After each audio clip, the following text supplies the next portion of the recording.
Folks, Black Star Network is here. Hold no punches. I'm real revolutionary right now. Pow. Support this man, Black Media. He makes sure that our stories are told. Thank you for being the voice of Black America, Roland. Stay black. I love y'all. All momentum we have now, we have to keep this going. The video looks phenomenal. See, there's a difference between Black Star Network and Black-owned media and something like CNN. You can't be Black-owned media and be scared. It's time to be smart. Bring your eyeballs home. You dig?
Hey folks, how you doing? Today is Wednesday, April 3rd, 2024. Coming up on Roland Martin on the Filter, streaming live on the Black Star Network. We're going to chat with Ben Crump about a case out of Mississippi where a 17-year-old black man run over by cops. His family is suing. Ben will tell us the latest. Also, black veterans are suing, moving forward in the reparations case. We're going to be talking to their lawyers as well. Also on today's show, African Americans sue the FDA when it comes to a ban on menthol. We'll discuss that. Plus, we'll talk about one of our favorites on the show, Chris Metzler, a black conservative. He passed away. Also, I lost another friend, Jim Washington, who died yesterday. He was a publisher of the Dallas Weekly. We'll pay tribute to both of them. And you know what? I try to get out. They pull me back in. I got a few things to say about Candace Owens now trying to come to the cookout. Oh, y'all want to tune in for that. It's time to bring the funk. I'm Roland Martin Unfiltered on the Black Star Network. Let's go. He's got it. Whatever the miss, he's on it. Whatever it is, he's got the scoop, the fact, the find. And when it breaks, he's right on time. And it's rolling. Best believe he's knowing. Putting it down from sports to news to politics. With entertainment just for kicks, he's rolling. It's on go, roll, y'all. It's Roland Martin, yeah. Rolling with Roland now. He's funk, he's fresh, he's real, the best, you know he's Roland Martin now.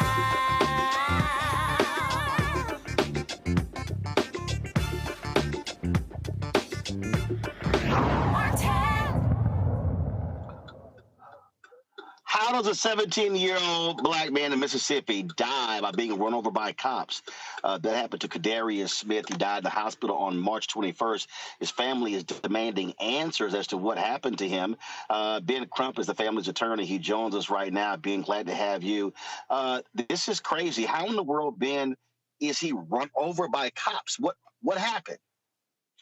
It's inexplicable, Roland. They can't justify this. A 17-year-old kid running away from you, and you run over him with your police cruiser, so much, in fact, where his mother says that he had tire marks on his back from the cop running him over. And we continue to demand transparency. We are under the belief that the dash cam on the automobile captured the horrible collision that had this young man lose his life far too soon, had not broken any crime or anything. He was running, and as the Supreme Court has articulated, Roland Martin, it is not a crime to run from the police. Oftentimes, black people run from the police because when we interact with police officers, good things don't happen. And so for him to be killed like this, we need to see the video. We need transparency. And that's why we have to file a lawsuit to get simple answers. They know the answers. All they have to do is release the video. Okay, first of all, so what happened? Why was he stopped? Why did the cops pull him over? Why did he take off? What was the scenario? Him and his friends were at the little girl's house, as kids often do. It was about 1 o'clock in the morning. The police came, and the kids took off running. You say a little girl. If that would have happened to me or you, Roland, we would have been run over too if that was justifiable.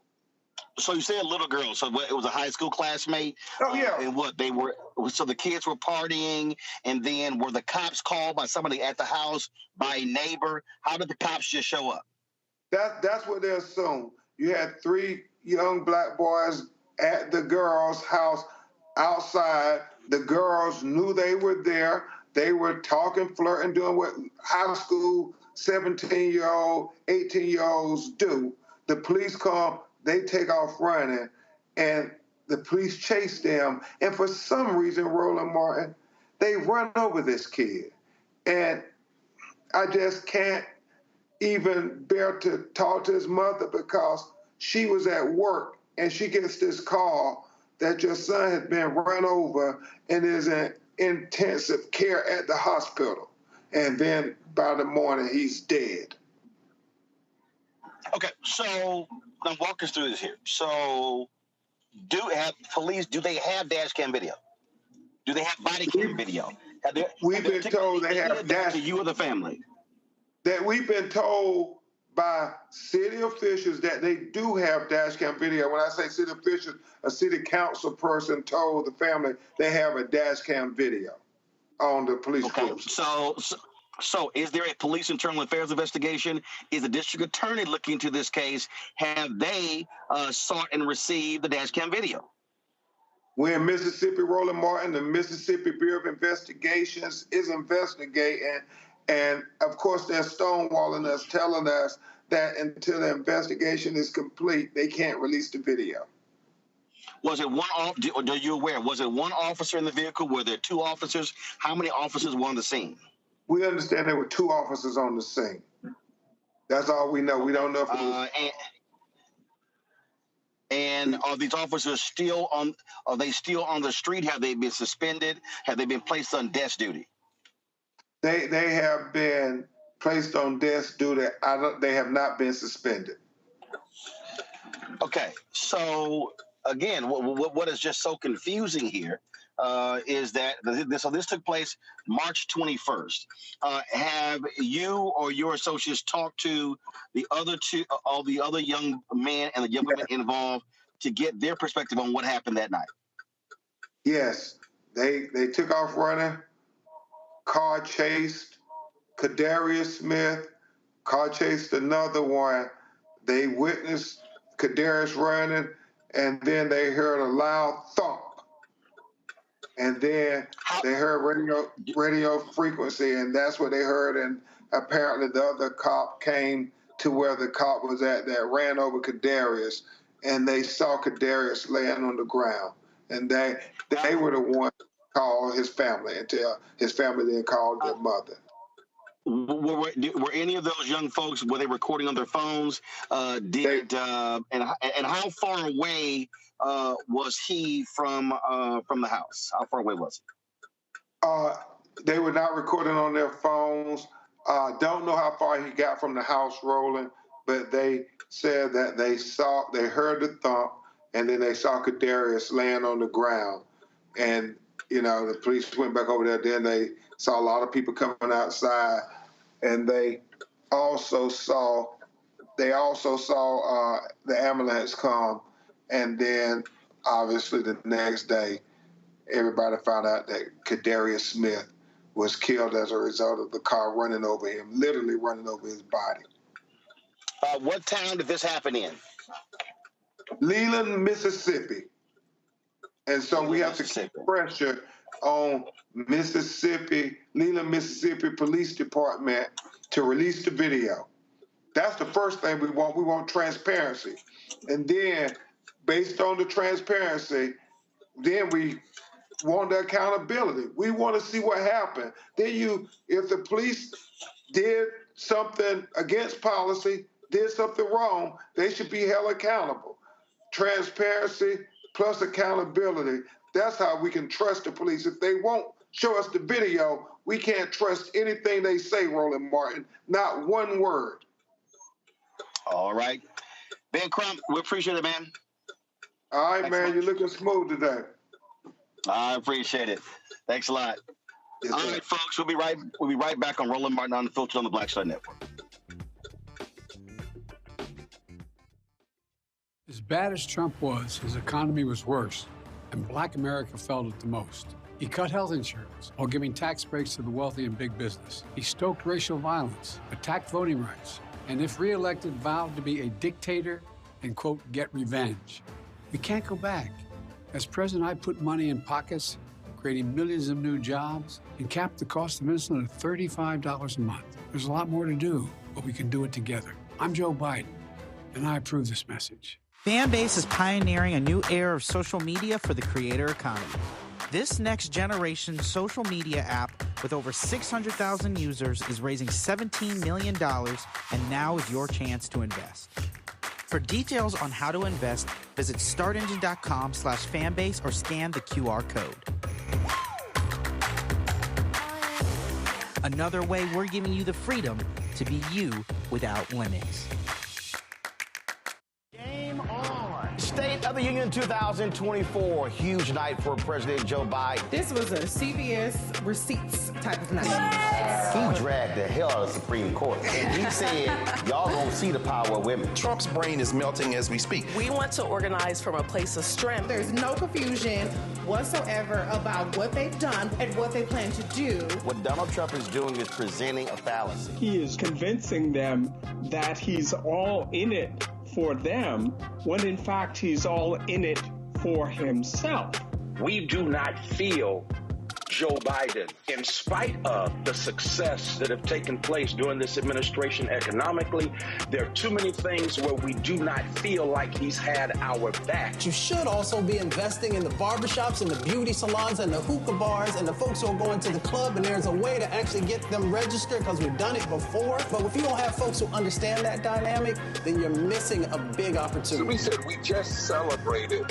For what? Why don't you go to Selma to celebrate rather than recommit yourself to the fight if the very thing we went to celebrate has been gutted? Republicans did not support a lot of the bills that were necessary to keep the country fluid. You can't only love your country when you win it, right? Oh, no. You guys don't want another $2 trillion tax cut? This was absolutely the knockdown, drag out that we were really waiting for. Black voters are the base. They're the most important base of the Democratic Party.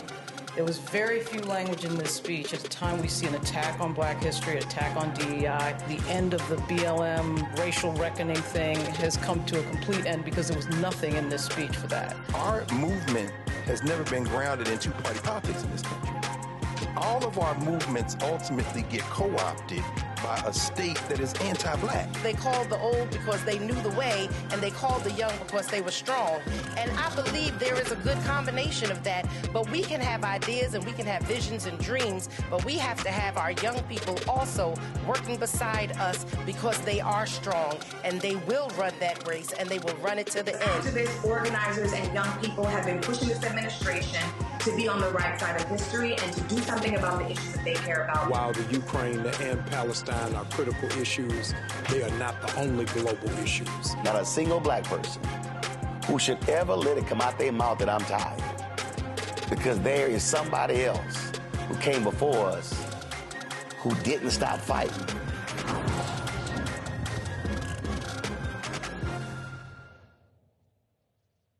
Terry and I, we couldn't play in the white clubs in Minnesota. It felt like such a,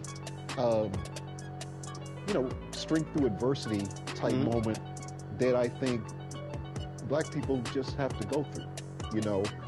We have to figure it out. Right. We make lemons out of lemonade. But there's a reason we rented a ballroom, did our own show, promoted it, got like 1,500 people to come out. Clubs were sitting empty. They were like, "Where's everybody at?" And I said, "They're down watching the band you wouldn't hire." So it taught us not only that we had the talent of musicians, but we also had to have the talent of entrepreneurship. Mm-hmm. It wasn't like a seat at the table. It's like, no, let's build the table. That's right. We got to build the table. And, that's right. And that was the thing. And of course, after that, we got all kinds of offers. Of course. Right, to come play in the clubs. But we didn't do it. You're like, no, we're good. No, we're good. We're good. And that's what put us on a path of national. And of course, when Prince made it, then it was like, okay, we see it can be done.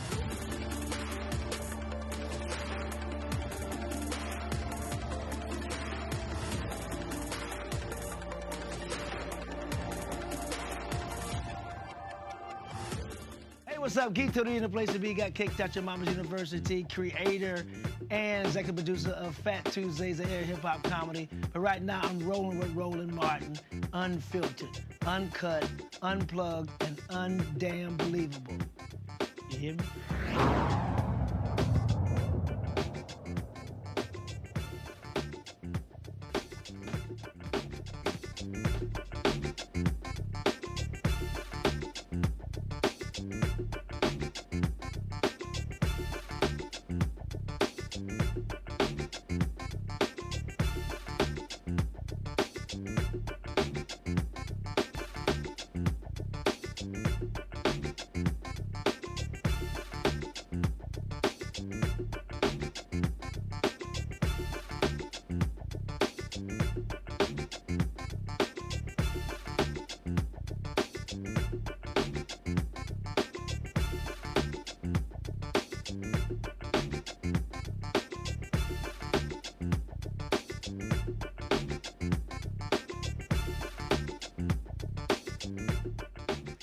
All right, folks, let's introduce our panel. Rebecca Carruthers, VP for Election Center, coming out of D.C.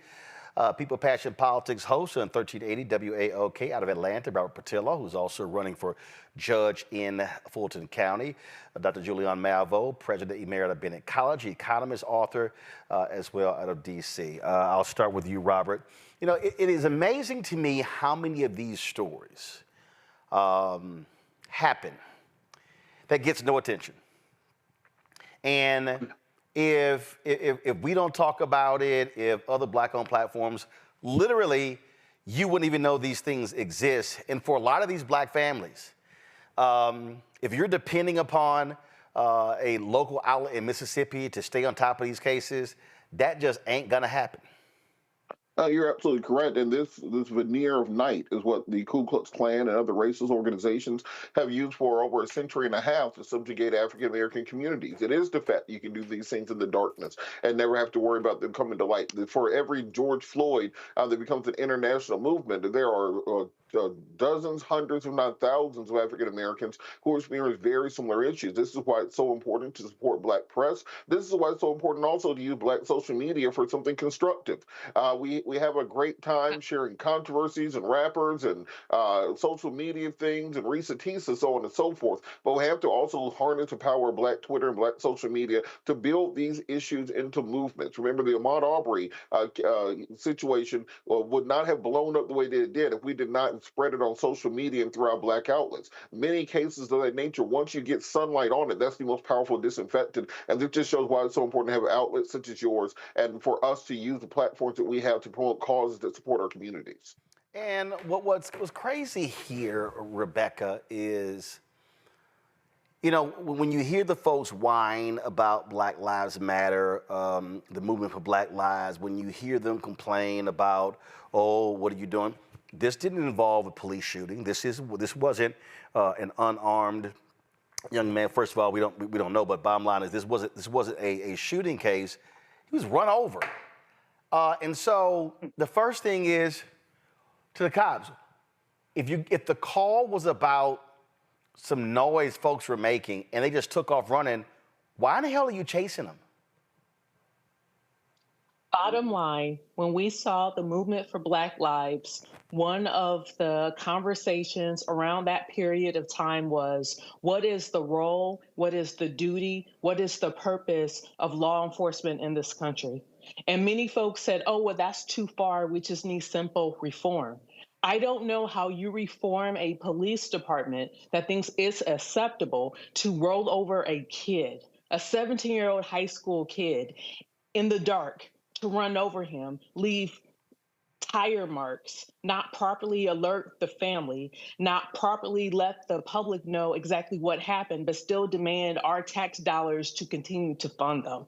I think we have to revisit that conversation. What is the purpose of law enforcement? Is there a better way other than law enforcement in which the way it is carried out now? Because I'm telling you, it is not working when these are the outcomes that we're seeing repeatedly over and over. And so for all of you out there who thought it was too far when people said, hey, maybe we need to defund the police, we need to have that real and serious conversation, because this is the difference between life and death for our communities.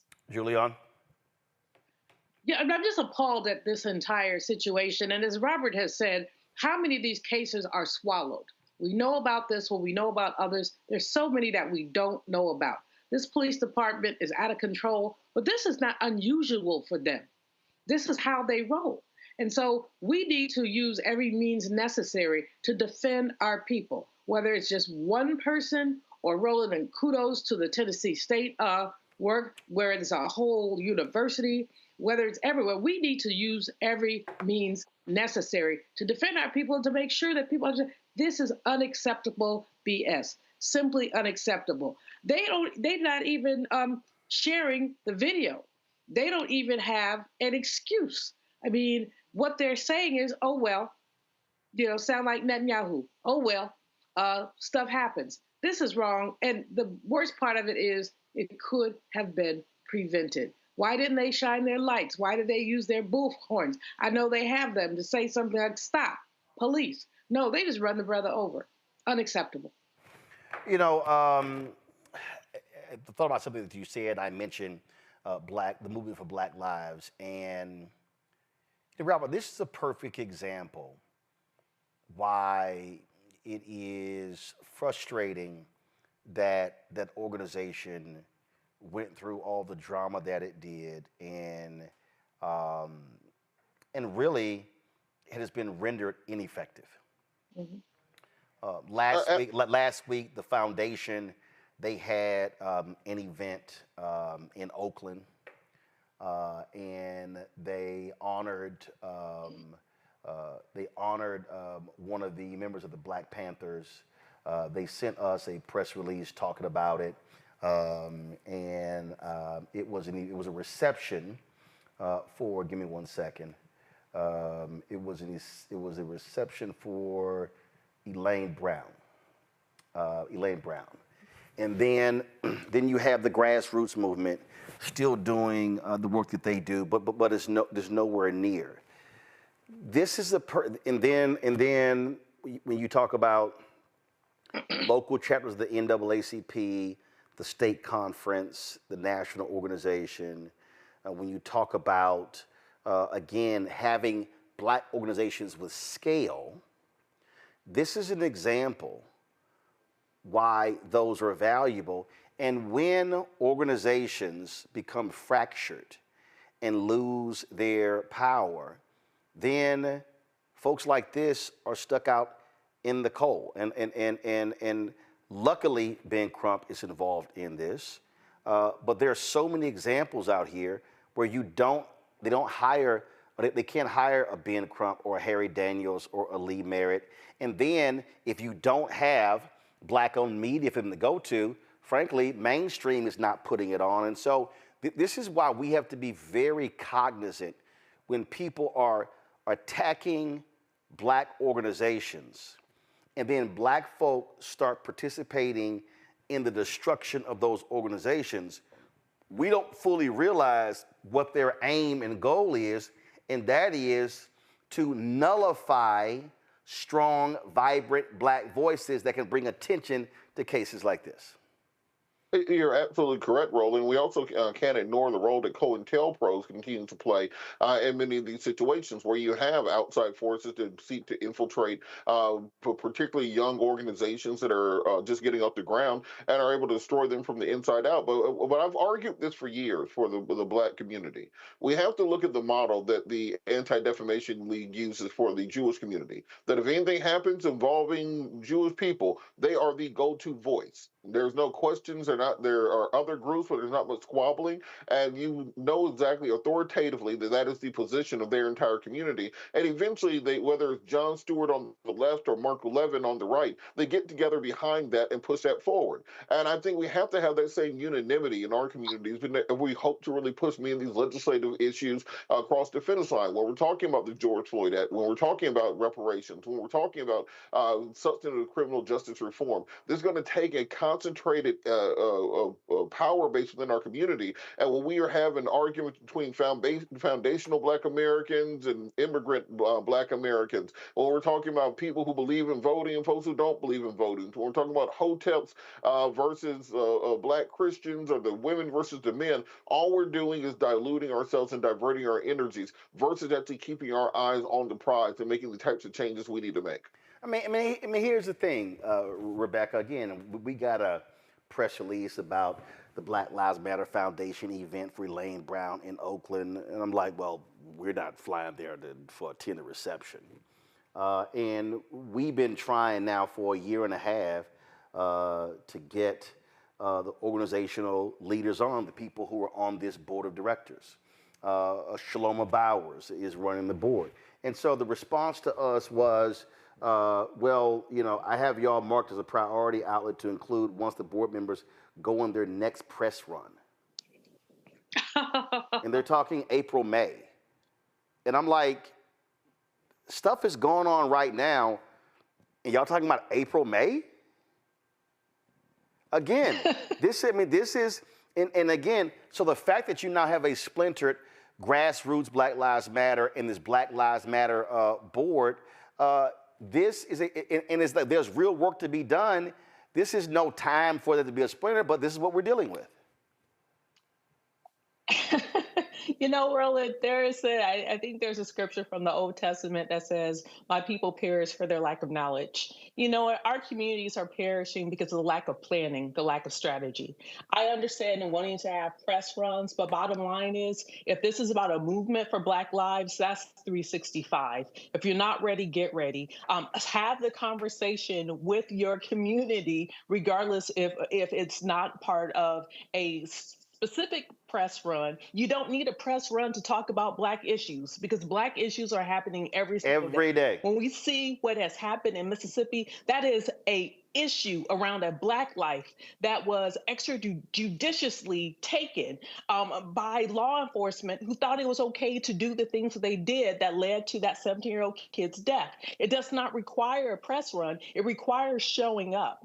I've been doing a lot of reflecting on movement building, especially with Black Americans. And I hear what Robert is saying. There has been a lot of divide. Are you a foundational Black American? Me personally, I am. Did you come in the last 2-3 generations? Did you come post 1965 because of all the work that a lot of Black Americans did to make sure that those from the African diaspora, from the Caribbean, or from the continent were able to come into the United States? Absolutely. But the bottom line is, for me, the most important thing is, what is your value system? Does your value system align with making sure that our ethnic group, that Black Americans in this country are able to exist, are able to live without barriers, are able to live without the police just killing us, are able to live without being redlined and being told, oh, you can only live in this neighborhood, but not this neighborhood. But if you live in this Black neighborhood, we're going to devalue it up to 50% of the white neighborhood right across the street. So it's those things, it's those Black values that we need people to stand up 365 days a year and not wait for a press run, because it's every single day that we are living this thing. And so we need every single organization that is either Black targeted, Black led, Black started. But if Black is what you're about, we need all of these organizations to stand up, and they also have to talk to Black media so Black communities have clear information with what's going on in this country. I think it's vitally important, Julian, to have amplification.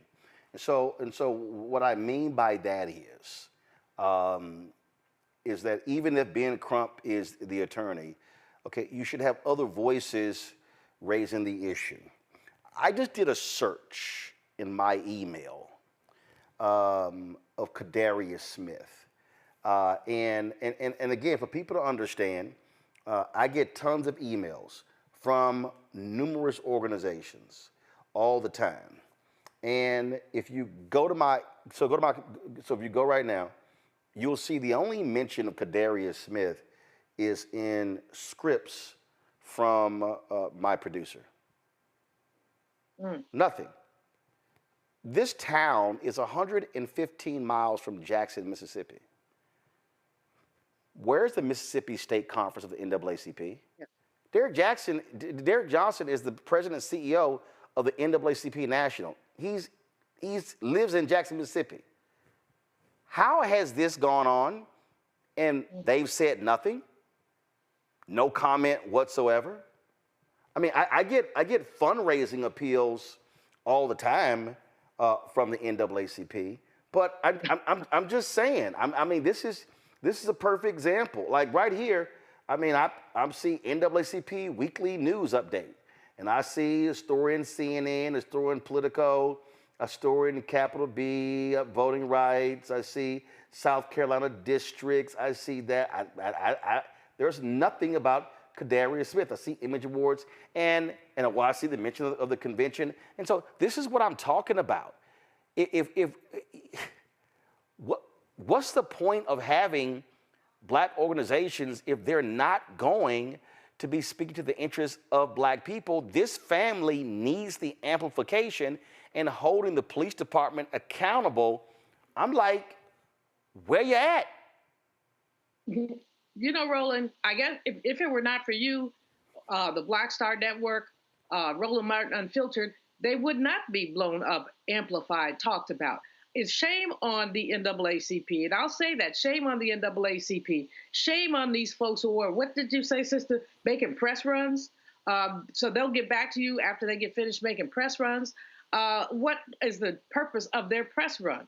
Right. They just went away from the truth. I'll tell you, I know a little bit about the BLM, Black Lives Matter, grassroots, the split. I know a little bit about it, not enough to really discuss authority, but you know me, I'll discuss it anyway. Melina Abdullah and Black Lives Matter grassroots are doing the work. She's my former faculty member when I was at Cal State, LA. The two organizations are in lawsuits. It's stupid. It's this what Reverend Jackson once called somebody get me the word right, internecine. It means nobody wins in a conflict.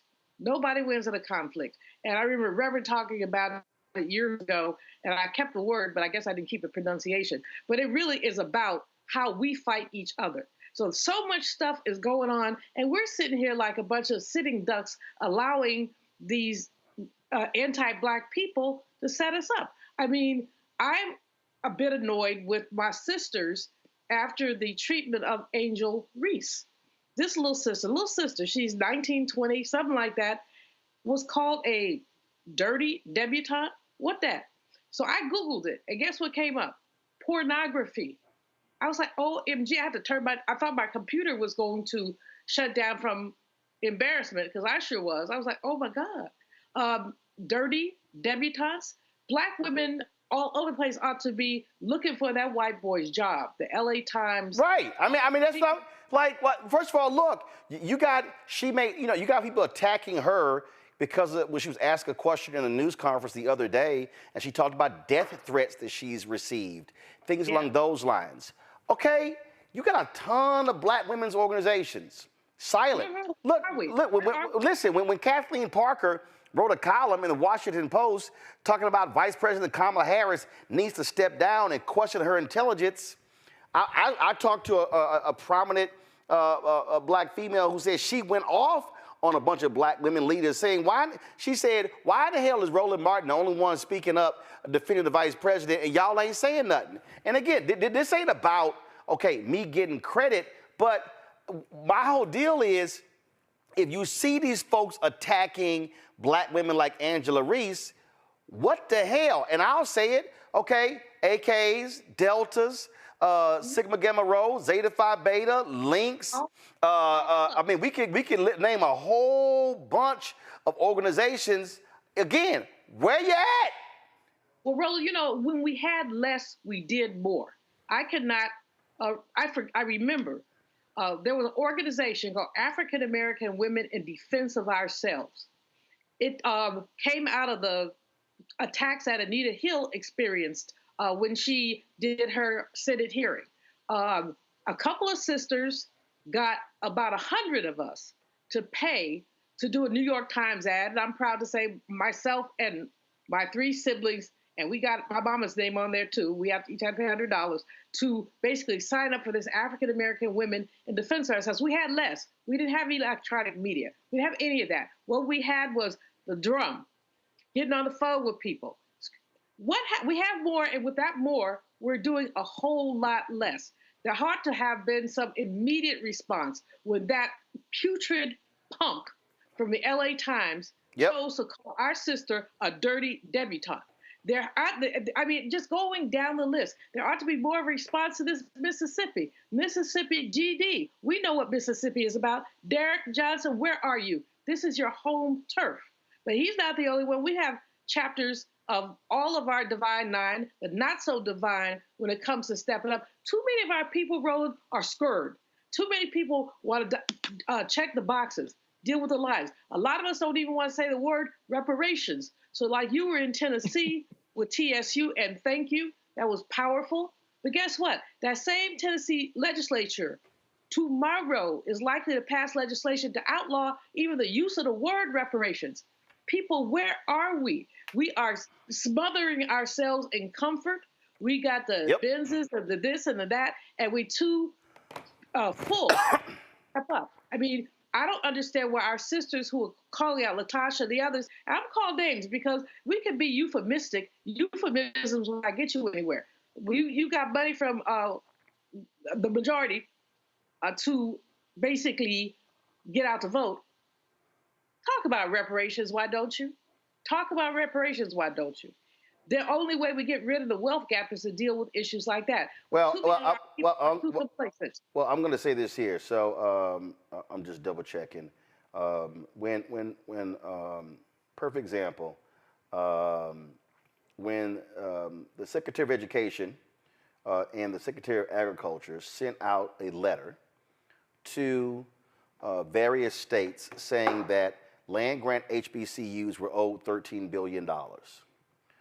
Letters went to governors of Alabama, Arkansas, Florida, Georgia, Kentucky, Louisiana, Maryland, Mississippi, Missouri, Oklahoma, South Carolina, North Carolina, Texas, Tennessee, Virginia, and West Virginia.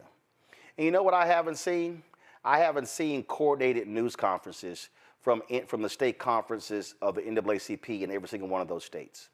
I haven't seen coordinated news conferences from National Urban League chapters in every single one of those particular states. I haven't seen, now, there are people who may be doing stuff, but what I'm talking about is, and I haven't seen coordinated efforts from each member of the Divine Nine. I haven't seen coordinated efforts from Prince Hall Masons. I haven't seen coordinated efforts from the Eastern Star demanding the legislatures fund this missing $13 billion.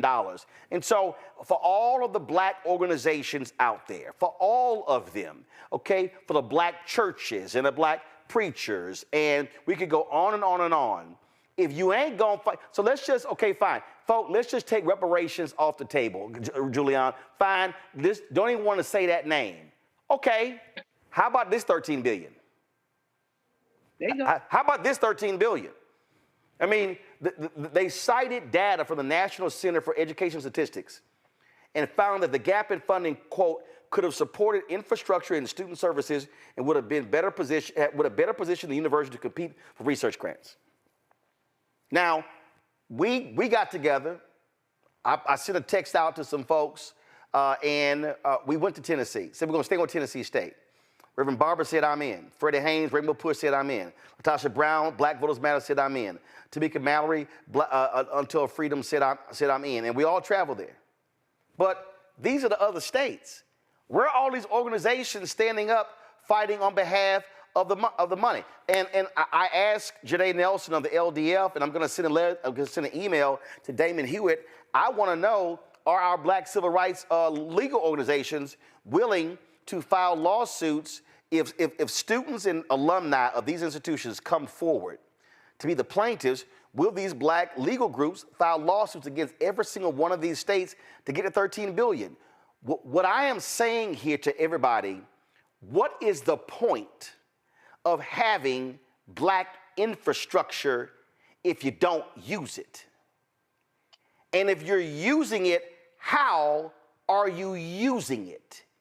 I would think that trying to secure $13 billion they were cheated out of is something every black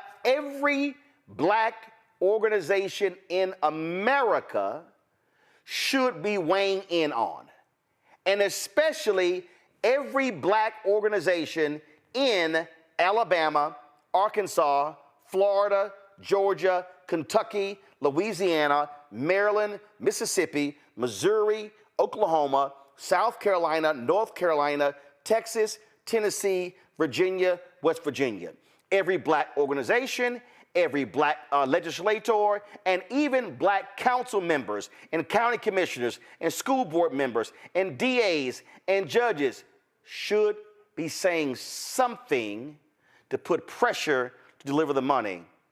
What's the point? And I'll ask again, if you are so-called representing black people, what black people are you representing?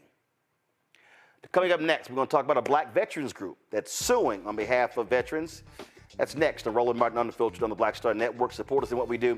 Join the Brina Funk Fan Club. Send your check and money order. P.O. Box 57196, Washington, D.C. 20037-0196. Cash App, $RM Unfiltered. PayPal, R Martin Unfiltered. Venmo is RM Unfiltered. Zelle, Roland at RolandSMartin.com. Roland at RolandMartinUnfiltered.com. We'll be right back. FanBase is pioneering a new era of social media for the creator economy. This next generation social media app with over 600,000 users is raising $17 million, and now is your chance to invest. For details on how to invest, visit startengine.com/fanbase or scan the QR code. Another way we're giving you the freedom to be you without limits.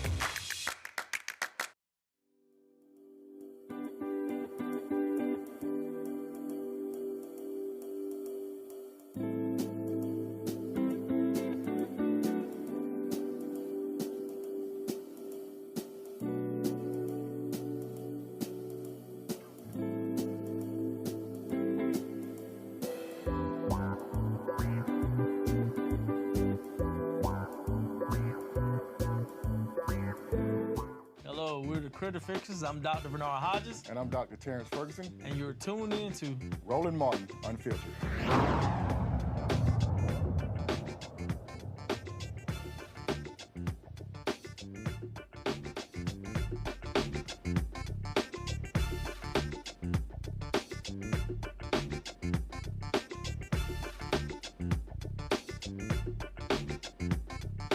Lawsuit has been filed against the Department of Veterans Administration regarding discrimination against black vets. According to the lawsuit, the VA has systematically denied African American soldiers a variety of benefits, including housing, education, and disability benefits, since the adoption of the 1944 GI Bill.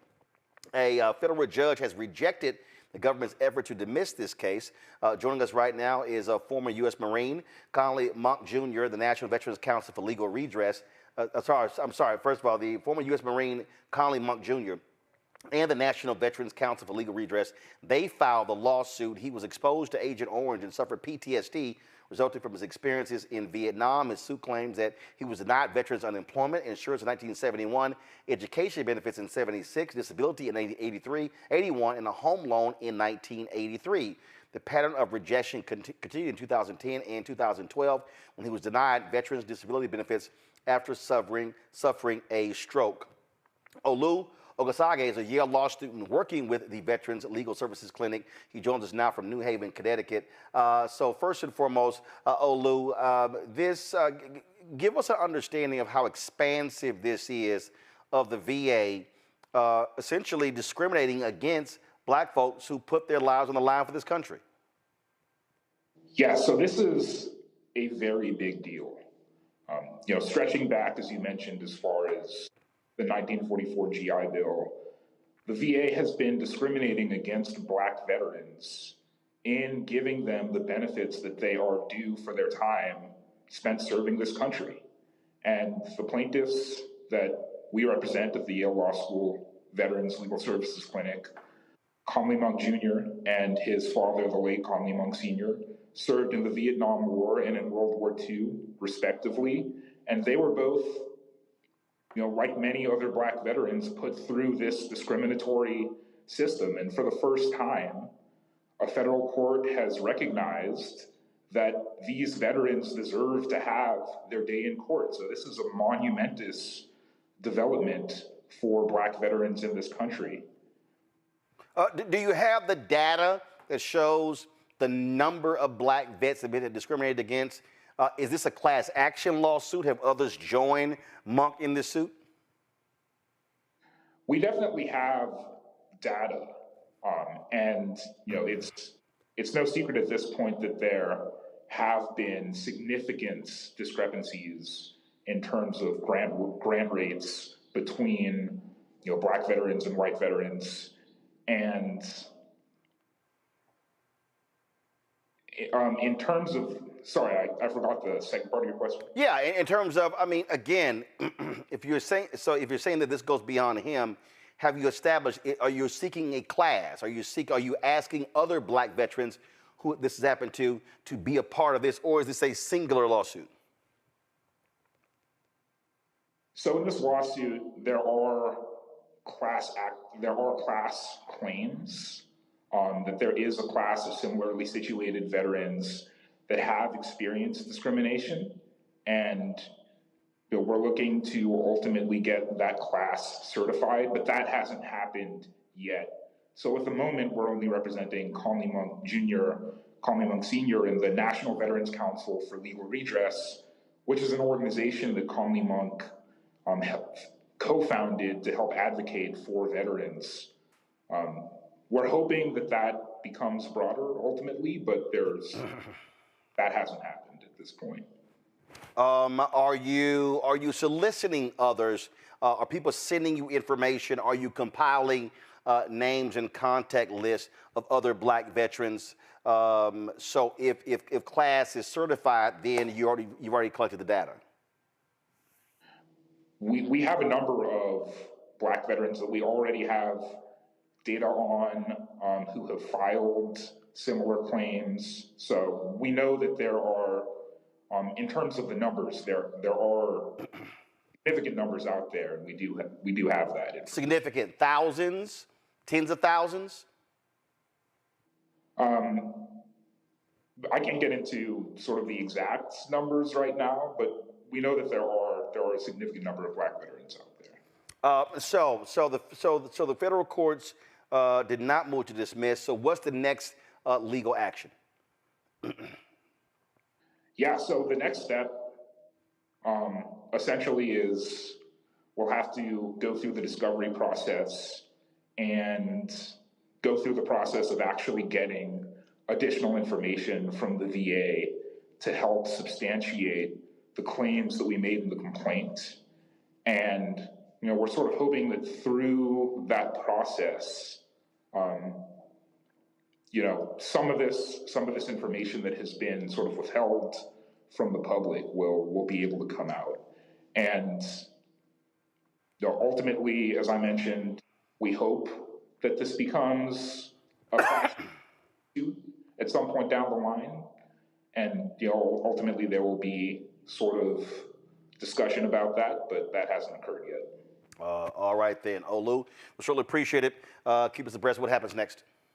Yeah, thank you very much. Robert, I'm going to start with you. The thing here, when we talk about cases like this, see, this is where I love when these white conservatives and these pseudo-black people go, there is no systemic racism. Those things don't exist in the country.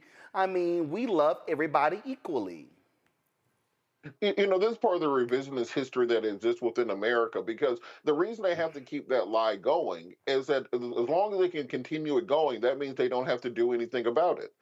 The moment that you admit that America is a systemically racist country, the moment that you admit that race, as Condoleezza Rice said, was the fundamental birth defect of this nation, well, then that means you also have a responsibility to take military actions that will be necessary to undo the damage done by such in the form of, as we've been saying, reparations. And that's what the big conversation is around this. The reason they have to keep financing these new black folks to go out here and say there's no such thing as racism is because they have to keep that fundamental fiction of American society going, that it's only black folks who lazily just sat around not wanting to do anything, and that's why their neighborhoods are in conditions that they are in. But they got where they were based on merit. This is the whole DEI conversation we're having currently.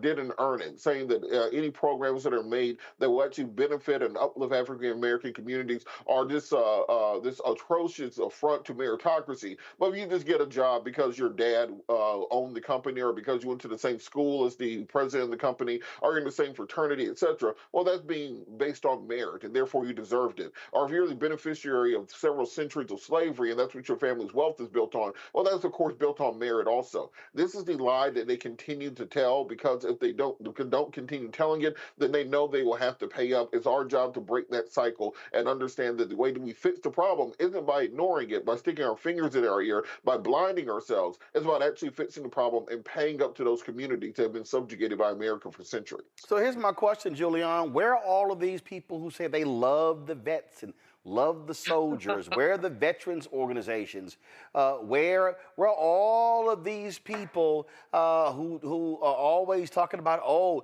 don't you dare take a knee, stand in support of our soldiers. Okay, where y'all at supporting this brother? This brother and so many others, when we go back and look at the history of the Veterans Administration, what we find is that it's foundationally racist, foundationally. When brothers left World War II after the passage of the Veterans Act, in Mississippi, Roland, we are Mississippi today, so let's just diss Mississippi a little more. Only 600, listen to me, only 600 Black men were able to get the veterans benefits that would take them to college. They had to individually go to a veterans board to request educational assistance, which was in the legislation their right. And some brothers who want to go to college were told, well, no, you could go to barber school. You can do this. They were just denied those rights. And it wasn't just Mississippi, of course, but, you know, Mississippi stands out as our racial sore thumb in terms of the treatment of our people, which is why it often baffles me that Mississippians are as quiet as they are about the systematic treatment.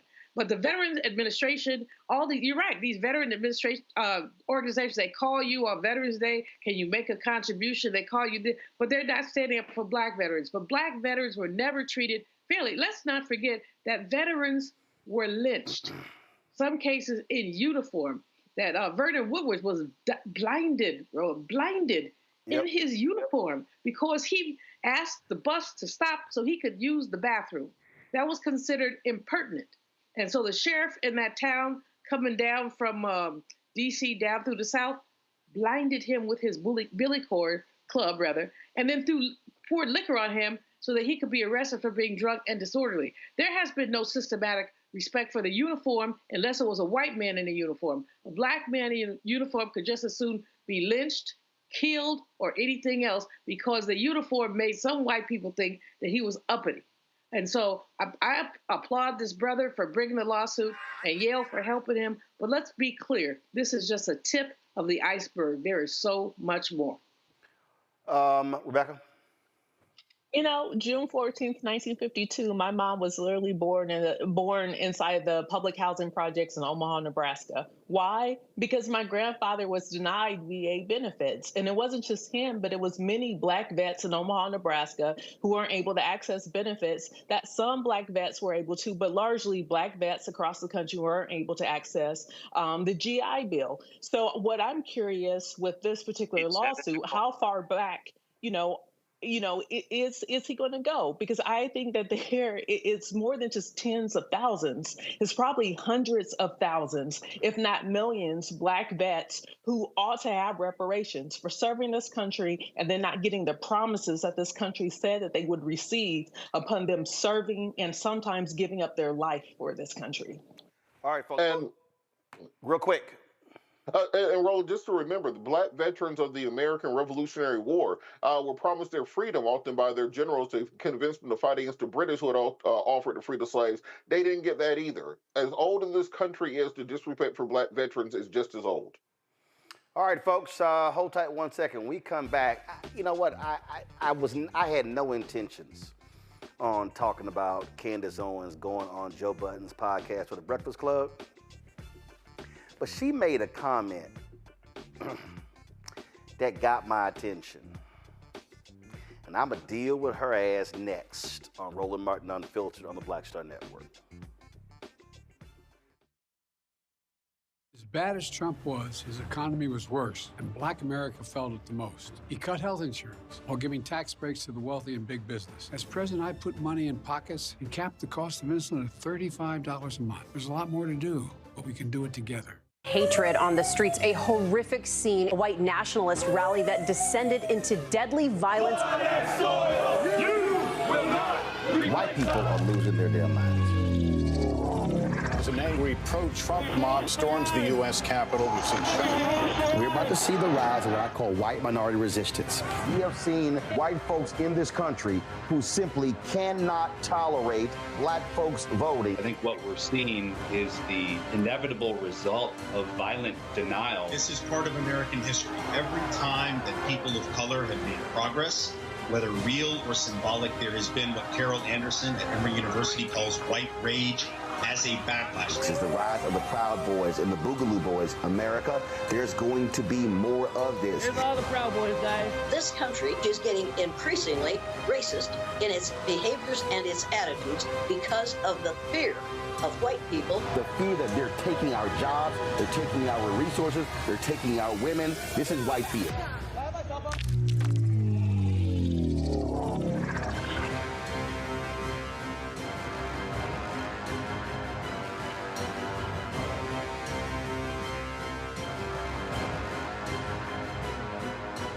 FanBase is pioneering a new era of social media for the creator economy. This next-generation social media app with over 600,000 users is raising $17 million, and now is your chance to invest. For details on how to invest, visit startengine.com/fanbase or scan the QR code. Another way we're giving you the freedom to be you without limits. This is Reggie Rock Byfield. You're watching Roland Martin, unfiltered, uncut, unplugged, and undamn believable. You hear me?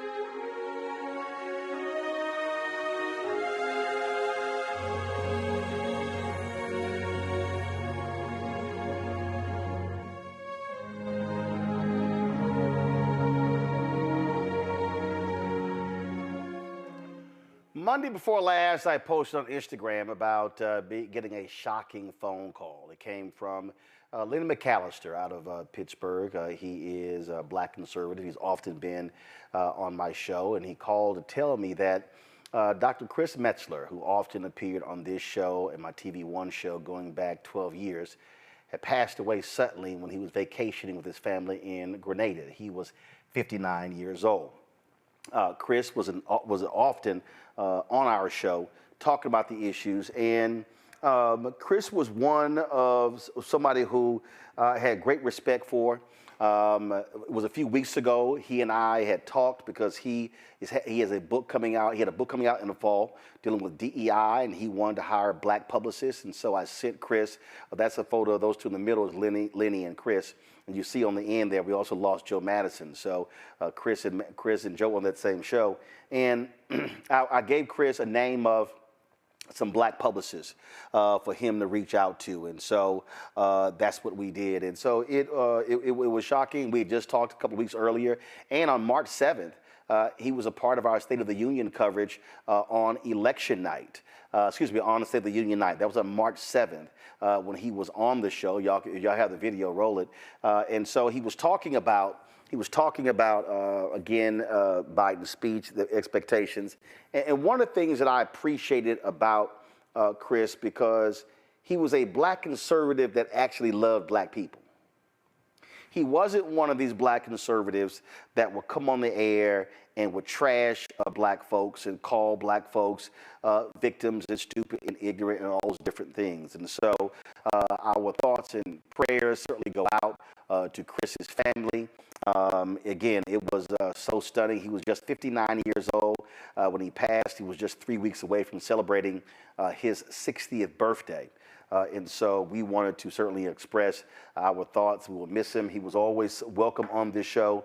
We were looking forward to his book coming out, celebrating that book and what he was going to be focusing on. So just a really, really great guy. He was doing some work with the National Urban League last year as well. And again, right there was his last appearance on our show just 3 weeks ago for our coverage of the State of the Union. So Chris Metzler, dead at the age of 59. The reason I started that, normally we'd save our immemorials for the end of the show, is because Chris and I often talked about these new age of Republican conservative grifters, individuals who are not real conservatives, who don't care about policy, who don't care about the people. What they care about is denouncing black people in order to make white conservatives comfortable and then for them to be able to make money off of, such as Candace Owens. Chris couldn't stand Candace Owens. We often talked about her and talked about how awful she was and how she was frankly illiterate to the issues and doesn't really give a damn about black folks. Now, she's recently, of course, she got fired from the Daily Wire. She claimed parting of ways. No, you got fired.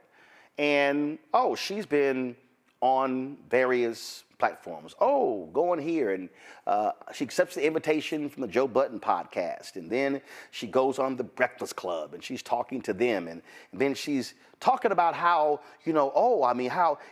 this must be my second or third invitation and how I never got invited to these black platforms to talk about the things. Well, that's actually a lie. She was, and I'm going to get to that a little bit later. But the reason all of this is important, the reason this is important, is because what you see Candace desperately trying to, let's just say, come back to the neighborhood. You know, that person who you grew up with and then they leave and then all of a sudden you never see them again and then they don't come back to any of the family events. They don't come back to the high school reunion. They don't come back to the church anniversary. Then all of a sudden they want to then pop on back into our lives and go, no, I was loving y'all the entire time, even though the entire time what they were doing was trashing us and distancing themselves from us. And it's not like we actually care in terms of what she had to say. But the thing that was going on was Candace Owens was consistently and constantly denigrating black folks for the amusement of white conservatives. I really didn't care about her interview on Joe Budden's podcast or The Breakfast Club. Nothing against Joe, nothing against Envy or Charlamagne, or just hilarious. I just didn't give a damn about Candace because she's not bright. She's not the brightest bulb in the dark room. Until she posted this. A number of other people were ripping her to shreds, and again, I didn't care. But then I saw this, and I said, I felt like that Al Pacino character in The Godfather 3. Every time I try to get out, they pull me back in. And so Candace posted this. The most brutal smears I ever faced was the media's attempt to convince black people, my own community, that I hated them. Finally, black America is recognizing that they were intentionally misled. That's interesting. That is thanks in large part to the Breakfast Club interview and Joe Budden. Interesting. It's the media. It's the media. They're the ones who did that. That wasn't me. That was the media. You know what? I heard that media thing before. Y'all remember this? Now, we got a lot of things, a lot of racism going on in the world right now. Who's more racist, black people or white people? Black people. You know why? Because we hate black people too. Everything white people don't like about black people really don't like about black people. There's some shit going on with black people right now. It's like a civil war going on with black people. And there's two sides. It's black people and there's niggas. The niggas have got to go. Every time black people want to have a good time, ignorant ass niggas fuck it up. Can't do shit.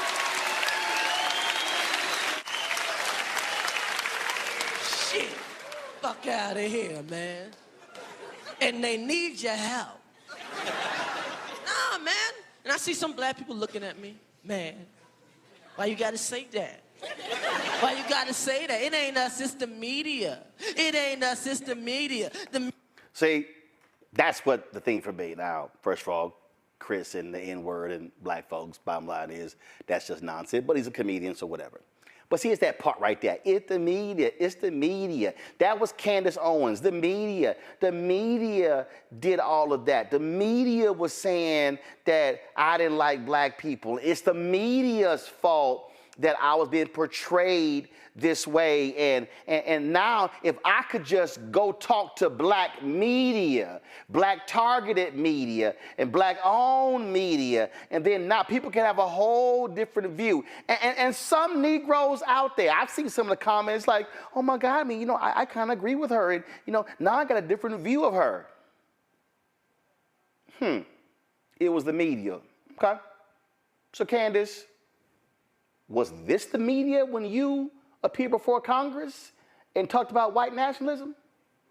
I said that in my opening, and I will say it again. You know that white supremacy and white nationalism is ranks nowhere near the top of the issues that are facing black America. And the reason that you are bringing them up in this room is because it is attempt to make the election all about race as the Democrats Not in do. my case, Ms. Owens. I'm sorry. Please do not characterize my motive. Mr. Chairman, it's my time. Yeah, it's my time. You've got your time, Mr. Meadows. I'll give you 3 more seconds. Every 4 years, you bring up race, and you knew exactly what I meant when I said hilarious, and you just tried to do live what the media does all the time to Republicans, to our president, and to conservatives, which you tried to manipulate what I said to fit your narrative, okay? I was not referring to the subject matter that is hilarious. I said it's hilarious that we are sitting in this room today, and I've got 2 doctors and a missus, and nobody can give us real numbers that we can respond to so we can assess how big of a threat this is, because you know that it is not as big of a threat as you are trying to make it out to be so that you can manipulate. Y'all heard that again. It's the media, okay? Was this the media? But the real truth of the reason why people hate the Queen has nothing to do with the colonization. It has something to do, which, by the way, just to be clear, the Brits invading Africa actually represents, and this is going to get me in trouble, but it was, if you look at how forward it brought the African colonies, it ended up being a net positive. Now, this is, of course, it's going to get me in trouble because people somehow think that Africans were living happily ever after and things were great, and then the horrible English, British descended upon and murdered everybody, and the French suddenly murdered everybody, and that just isn't the truth. Obviously, the African nations had slavery, just like the European nations had slavery. Wow. So it's an evil that was not started, did not begin in Europe, actually. It can actually be traced back to Muslim origin. That's you talking. But it's the media. Was it the media when you talked to at CPAC, that racist conference in 2019? First and foremost, stop selling us our own oppression. Stop taking away our self-confidence by telling us that we can't because of racism, because of slavery. I've never been a slave in this country. Stop telling us that we need to be obsessing over our past when we should be obsessing over our future and the potential that we have. That was Candace talking at CPAC. That's right. That was her. Huh. How about this? Is this the media? You blame it was the media's fault when you own Dr. Phil. Policies are harmful also to the people that they purport to help. And we have all of the evidence there to look at. When you artificially place a Black American into a school in which they do not belong based on their knowledge, doesn't mean that they go on to get A's. In fact, there was a Black adjunct professor, you guys have definitely heard of him, Dr. Thomas Sowell, who was teaching at Cornell University, and he found that the majority of the Black American students that were there were on academic probation. Now, these students were some of the smartest in the nation, but because they were artificially placed amongst their peers at Cornell University, they were failing on academic probation. these policies have never helped Black Americans. It's just basically policies that are put in place to make people feel good, right? I feel like I'm doing something when in fact I'm actually creating harm. You either know the answers or you don't. That coming from a college dropout. More of her on Dr. Phil. You're only here for the financial. I'm giving you actual facts. No, right? I'm giving you actual facts based upon extensive and you can say, well, maybe they just don't feel good. But that's not the case. I mean, I went to university. I did not feel good, right? I didn't pull the best grades in high school, probably got into a better university than I should have gotten into based on my performance in high school. It wasn't because of my feelings. It's because I wasn't focused on it. And that, we're talking about a cultural problem, what's going on back at home, as was in my circumstance. And none of that is because of institutionalized policy. It almost seems like you guys refuse to accept that, Black students aren't performing well. You feel like you have to have this burden of responsibility when in fact, if you actually wanted to help, you would look at the facts, re-examine the fact that it's not helping anybody, it's not helping Black Americans to artificially place them into universities, and you'd make effective change. But you're making the assumption that Black students are academically inferior, and they're not. No, They're you some of are our most brilliant students that we have. Basic, no. That you are making the assumption that they are inferior. You just said that they don't belong there. Policies. I'm talking about the students that are based on the policies that you are defending right now, saying that we should have these policies that let them into these universities, not based on their skill set, but based on the color of their skin. So you are assuming that they are inferior. Again, she blames the media. It's the media's fault of all the things that I've said about Black people that's actually pissed off Black people and that's caused white conservatives to be her biggest cheerleaders. Next. Socialist, and you know that. And you know that our community, after the first 100 years, doctor, come on. The 100 years after slavery, the Black community was doing better. We were going up, up, up. Then suddenly they socialized our community via welfare policies, and the Black community started going down, down, down. And you're sitting here supporting a candidate that is advocating for making that on a larger scale. He's saying, we're not just going to do it to the Black community, we're going to do it to every community in America. Well, you know his policies do not work. Again, it's all the media. Here's Candace on the media. Fox News again.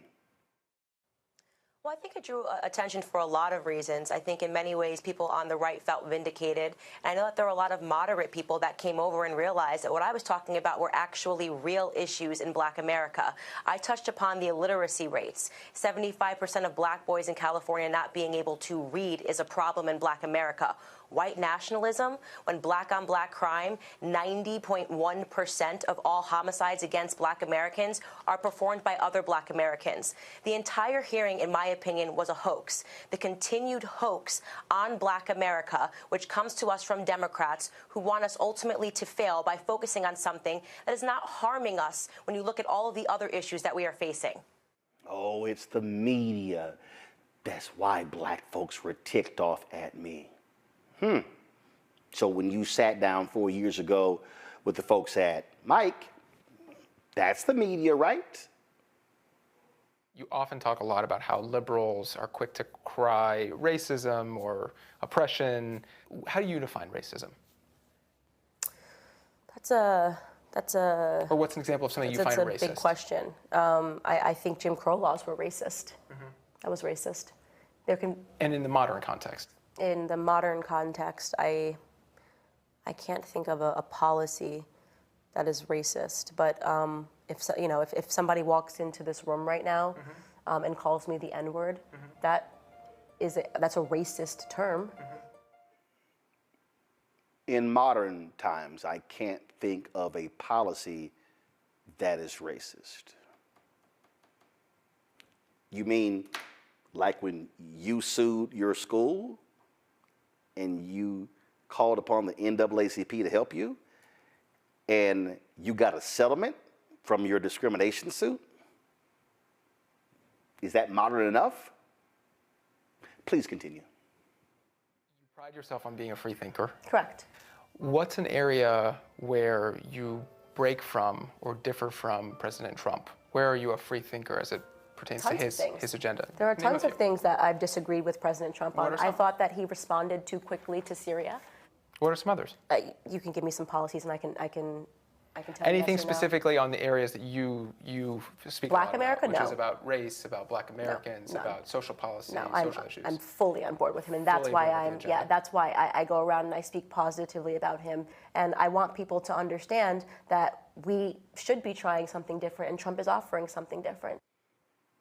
I'm fully on board with everything Donald Trump has said or done about black people, including Charlottesville,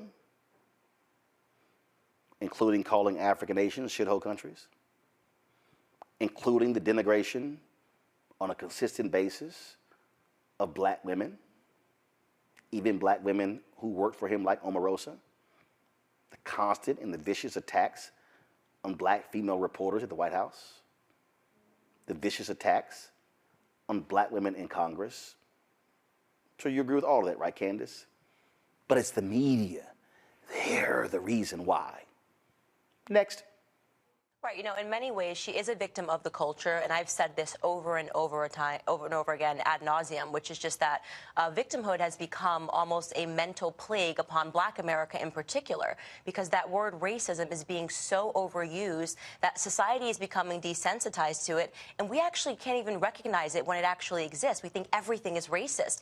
Things that used to be normal conflicts between human beings, getting cut off while you're driving, having a bad correspondence in a grocery store, you should just brush it off, shrug it off, and move on with your day. Now people are crying and making videos and pleading on Facebook to say, look what I experienced today. I mean, it's sad for her, but I think it also says, as you mentioned earlier, it's something bigger that's happening in culture that needs to be addressed before it goes too far. Brush it off, shrug it off. Black people have the cops called on them because they're barbecuing in the park. Black people get accosted by Karens just trying to deliver packages. Little black girl just selling lemonade gets accosted. Black man who's in the street, cars barely in the walkway, gets viciously attacked, saying she's going to call the cops.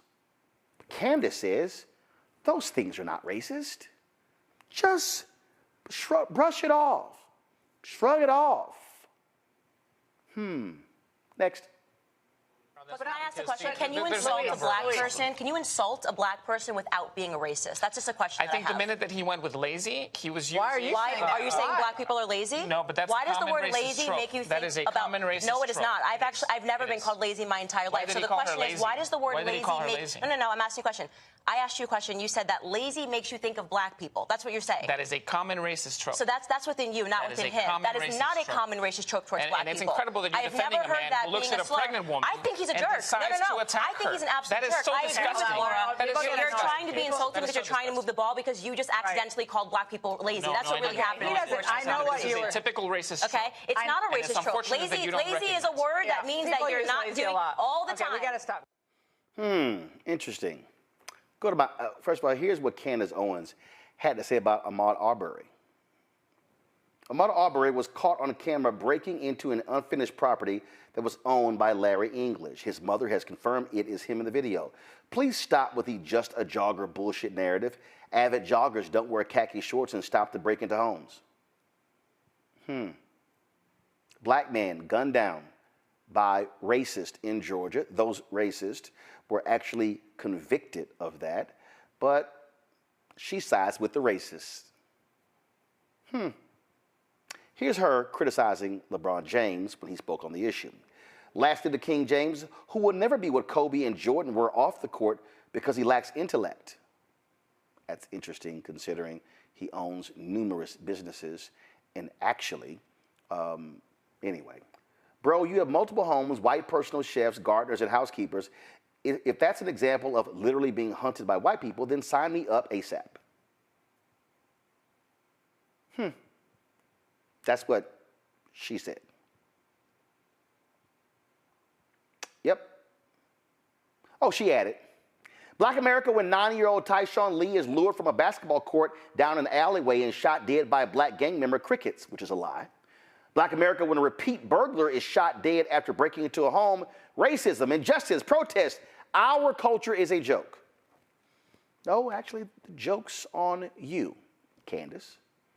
But I just want y'all to understand. See, I'm putting in perspective because these are all things that Candace Owens has said, either on television or on social media, about black people. But she wants us to now, you know, excuse all those things because, you know, hey, it was the media. They did those things. That wasn't me. It's the media that actually kept me from my people. It's the media that framed this and made it seem like I didn't like black people. It's the media who wasn't telling the truth about those things. It's the media, huh? Y'all know that. It's always the media. Here's Candace Owens in her own words regarding Juneteenth.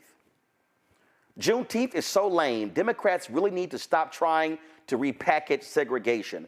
I'll be celebrating July 4th and July 4th only. I'm American. I'm a Texan. Juneteenth is the creation of black people, freed slaves of African descent. They're the ones who created Juneteenth. For those of us in Texas, we understand Juneteenth. We understand what Juneteenth means. We understand the importance of Juneteenth. We understand that Juneteenth was about freedom. But you know, your Candace Owens of the world, she also called Juneteenth ghetto. That's what she said. But she wants us now to excuse all these things that she has said. It's the media. It's their fault why my black people, my dear beloved black community doesn't like me because it's the media. Check this out right here, y'all. One more video. Come on. Well, also, we have breaking news. Candace just gave us this news. Sorry, I forgot. You were blocked tonight. Speaking of, maybe AOC thought you disrespected her. You disrespected AOC? Yes, I got How do you blocked. dare do that? You it's can't really do sad. that. Yes, I mean, I called her an intellectual coward because she says a lot of things and she throws a lot of insults, and yet she will not debate anybody. She doesn't want to debate people on the opposite side of the aisle. And I think that if you actually believe what you believe, you would be happy to sit down and have a discussion and a dialogue with somebody to get to the core of whose ideas are better. And I don't believe that she believes anything that she says beyond getting clicks and getting retweets. I believe she believes. I disagree. I think she believes. I don't, because why not just show up and have a debate? Well, maybe why not debate someone? I find that last one right there to be very interesting, because she said, why not show the debate? Now, she was expressing her viewpoints because AOC blocked her, and she was, how dare she? Why not debate? Why block somebody who disagrees with you? I find that to be really interesting. Really interesting. Guess who has blocked me on Twitter? Candace Owens. So you're complaining about AOC blocking you, and you're saying, oh, why not have a debate? And why run from it? But that's what you do. Well, let me tell y'all something that went down. 2018, they had the little Blexit conference. And so they were meeting. And so we decided to say, you know what? We're going to attend your conference. Here's the email. Media instructions for the Young Black Leadership Summit 2018. I'm on the email, my then booker, Jackie. And so we get the email from them with the directions about going to the summit. We applied for media credentials. We did. You didn't think we did? Check this out, y'all. Andrew Colvett, who in the Turning Point USA, love this. Dear members of the media, on behalf of Turning Point USA, I want to thank you all for applying for a press pass to cover the inaugural Young Black Leadership Summit 2018, hosted by TP USA Director of Communications Candace Owens, Director of Urban Engagement Brandon Tatum, and Founder and Executive Director Charlie Kirk. While we have communicated with most of you directly, if you're receiving this email, you have been approved to receive a press pass to cover the entirety of the event. We're looking forward to an amazing summit and are happy for all to be a part of it. You can pick up your media badge tonight, starting at 6 p.m. at the Hyatt Regency Washington in front of Columbia Ballroom, AB. We were like, wow, interesting. You see the schedule here. Donald Trump, he was going to speak, and had the media check in, and they had all this sort of stuff. Special event. They had the White House, and this is how you can register, and all this sort of stuff, and explaining to us the schedule and where things were taking place. And you see the guy, Andrew Colvett, Vice President of Strategic Communications. Oh, my goodness. But then we got this email. Oh, I have to apologize. This email was sent to you in error. Unfortunately, your outlet's press pass request is not approved for this event. I apologize for the mistake. Completely my fault, best Andrew. Andrew, wasn't your fault. The reality is Candace Owens and Charlie Kirk had the press pass canceled. They didn't want us to be there. But see, they couldn't control that White House event, you know, the one they were touting, the one taking place at the White House on October 26, 2018. Guess what happened, y'all? Rose showed up. And so here's what happened outside. Outside, after they had the events inside and I was jousting with a whole bunch of the black folks, I was debating like 10 at one time. It was like talking to children. It was very easy. So we go outside, and Candace is out there, and she's got on this gray flannel outfit and coat hanging off her shoulders like she's Melania. And she's speaking on a bullhorn. And so I'm standing off to the side, and I'm just watching this whole spectacle, y'all. And then all of a sudden, she comes to do an interview. So she's probably about 15, 20 feet from me. And when she finishes the interview, y'all, she turns around and she sees me. And this is what happens. She was talking, then she goes. Her eyes narrow, and she's like burning. And she goes, "What are you doing here?" I said, "Really?" I said, "I cover black events. Is this not a black event? This isn't the first time I've covered a black event at the White House. How dare you? You don't need to be." So then she starts just ranting and raving. I'm laughing. Then she tells me, "That's right. You called me a coon. You called me an Uncle Tom, and that's why I blocked you." I said, "Candace, you're a liar." I said, "I don't even allow those terms to be used on my show or on my timeline. And I dare you to show me the tweet why I called you an Uncle Tom or called you a coon."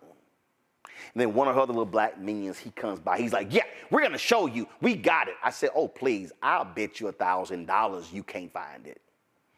And then she storms off in a huff with her coat off her shoulders, and she runs and walks off. Then little Charlie Kirk, his little racist ass, he comes up to me, and he goes, "How you doing?" I was like, "How you doing?" And he just looks at me. And I guess he was, bothered because I was like, "Who are you?" He goes, "Really?" I said, "Yeah, dude. Who are you?" "Oh, I'm Charlie Kirk." "Oh." I said, "You've been running for me too. I said, "Why won't y'all come on the show doing the debate?" "I'm going to have to check with Candace." I said, "Wait a minute, I'm sorry. Don't she work for you? Why you got to check with her? It's supposed to be your organization." Neither one of them wanted to come debate. Now, why am I unpacking all of this? It's because Candace Owens has been fired from she's no longer at Turning Point, no longer at PragerU, no longer at the Daily Wire. And so she's not, out there wearing jacked up hairstyles with no proper edge up. So she's sitting here now trying to reintroduce herself into Black America.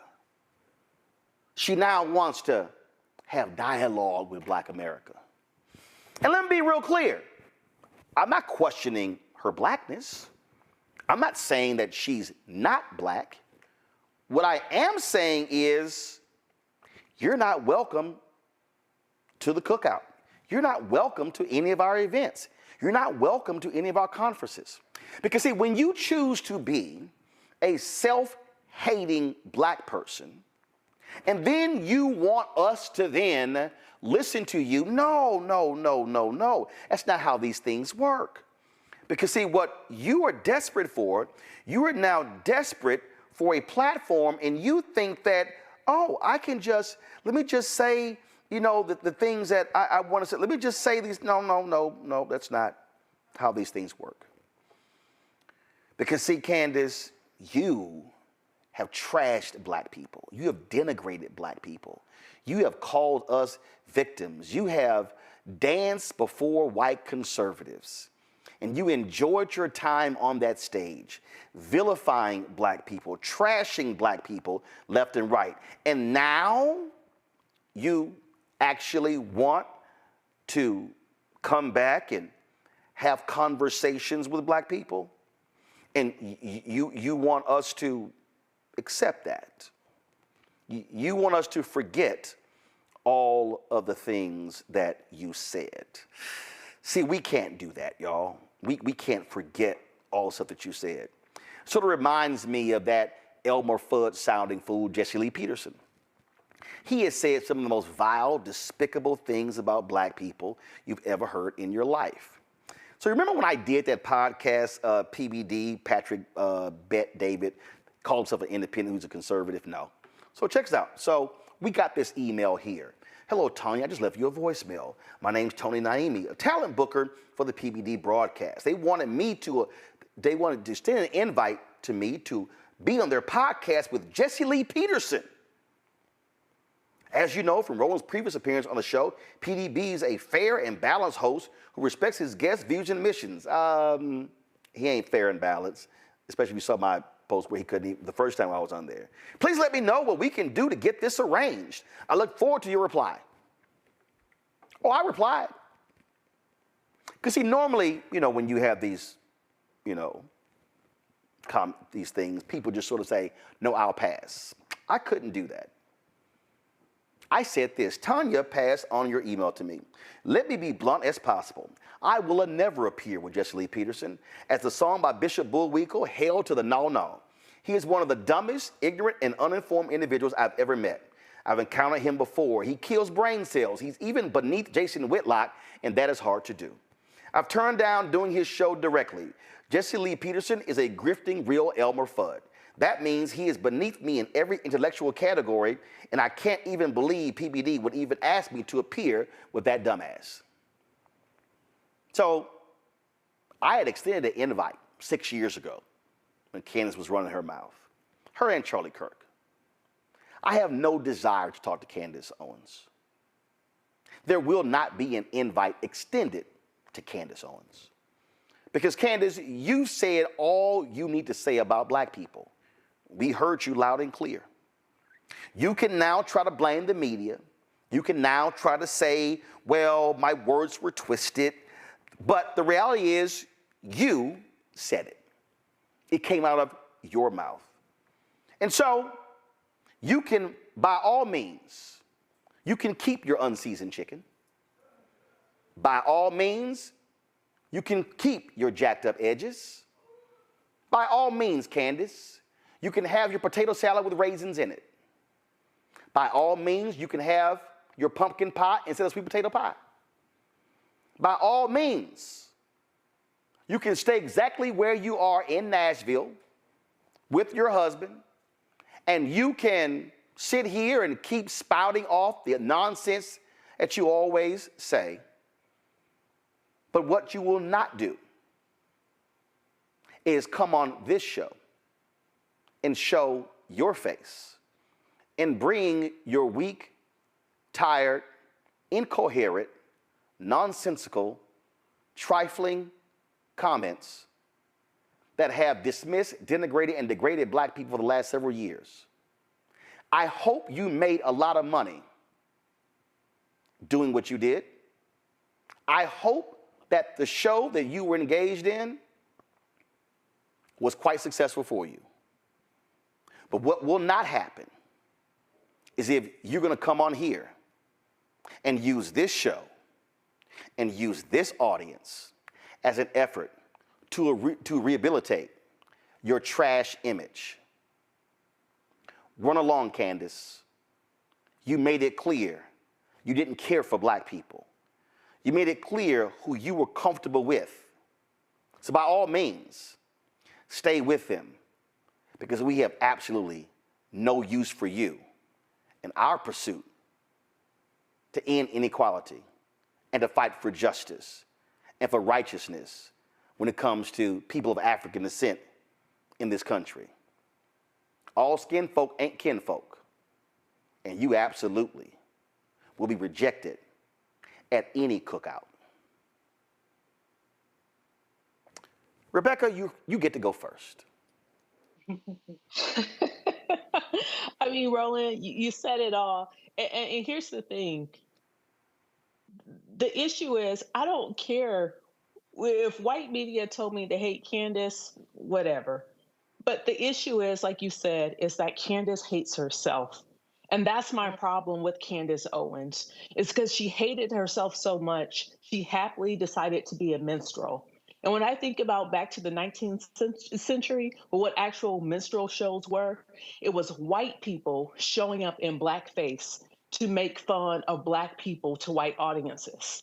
So the level of self-hate to be a black person, to volunteer to show up as a minstrel to white audiences, to make fun of black community, and then now to try to come back into community, you know, that's a deep psychological issue, and that makes her unsafe to Black America. And I think that's what many people don't understand when we say she is dangerous to Black America. She is not safe. She has demonstrated that she will sell us out, and we don't need any more sellouts. We need people to step in and continue to build our communities, not show up to hostile environments that don't like our communities and stand with them to make fun of us in the situations that we're in. And she's right, we're not victims, but what's unfortunate is that Candace is a victim of her own making. There's a lot of people who think that what she says is very witty and she has a point, but something that I want to remind our audience is it's simply being a contrarian does not equal intellectualism. Just because you say something counter to someone else doesn't make you right, doesn't make what you're saying factual. In fact, Candace argues and debates like a child. A child uses straw man tactics.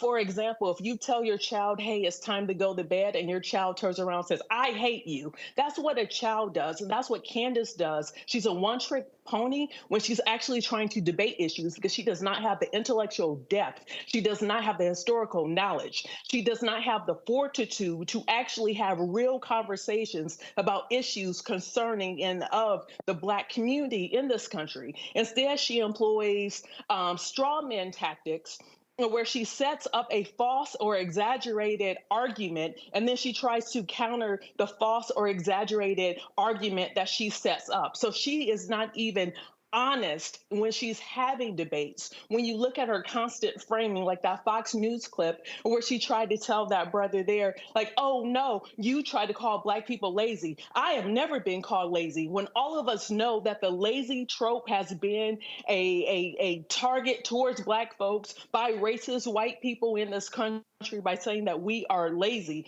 We all know the historical context of that. So for her to set up that straw man argument to try to reframe and say, oh no, well, you're the racist because you're calling Black people lazy because you're saying Black people are lazy. That's what you believe.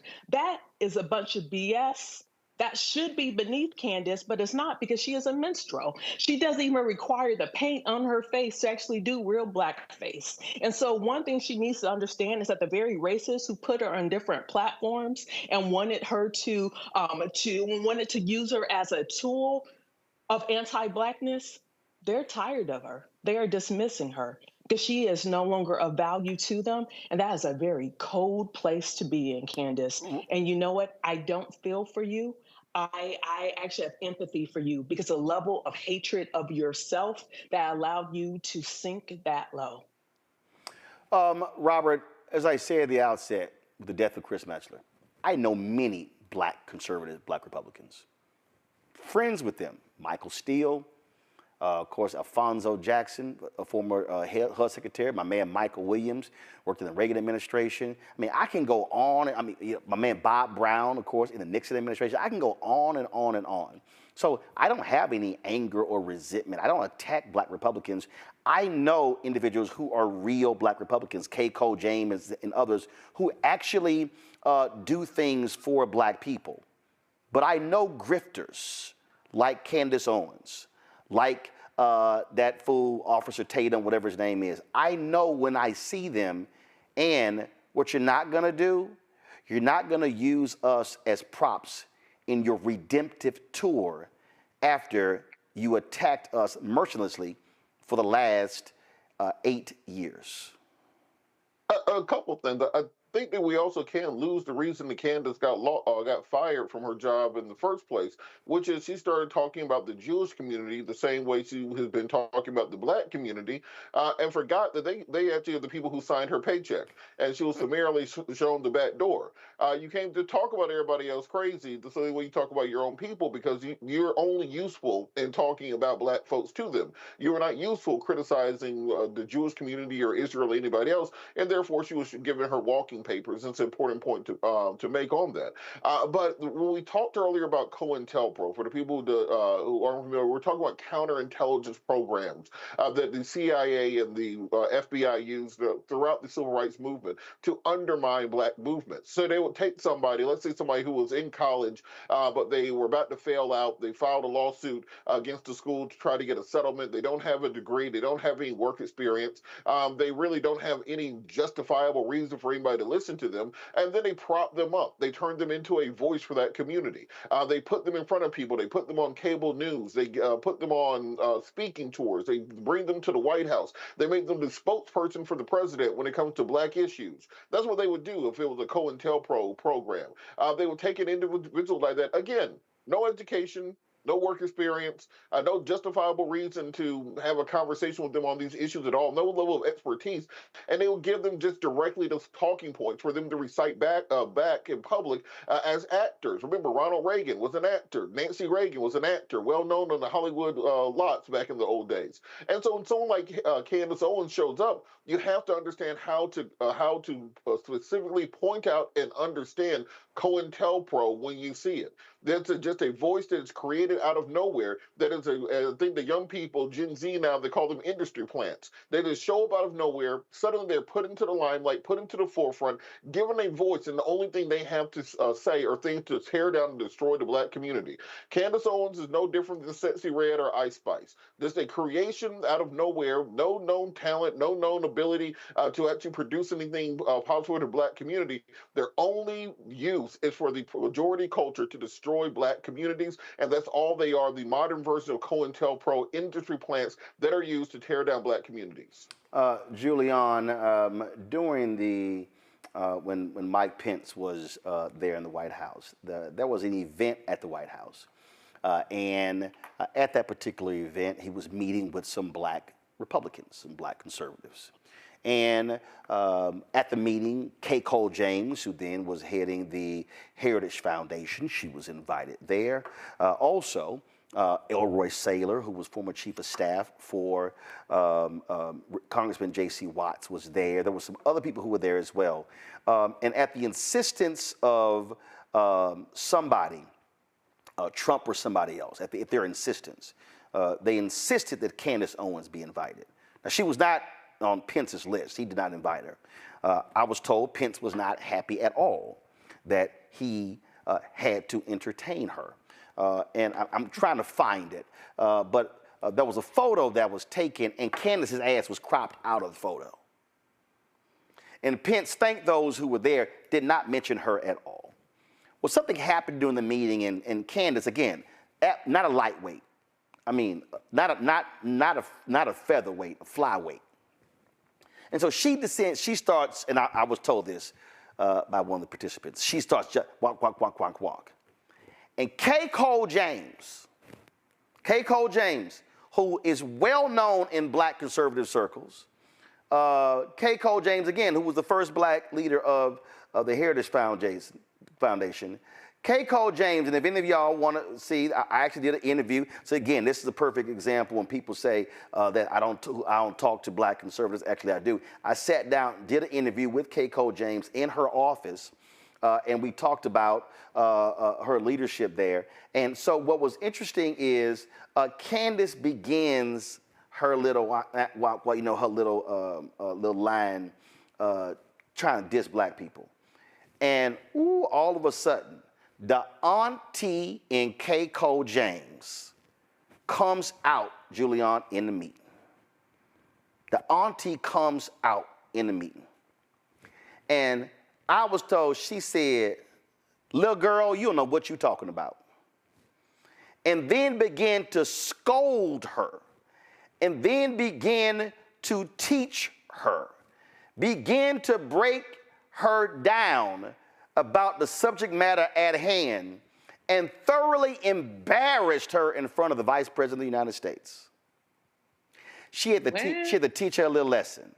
Because, see, even the black conservatives knew, look, girl, you ain't got no business being in this room because you have no credentials, no resume, no experience, no knowledge, no depth.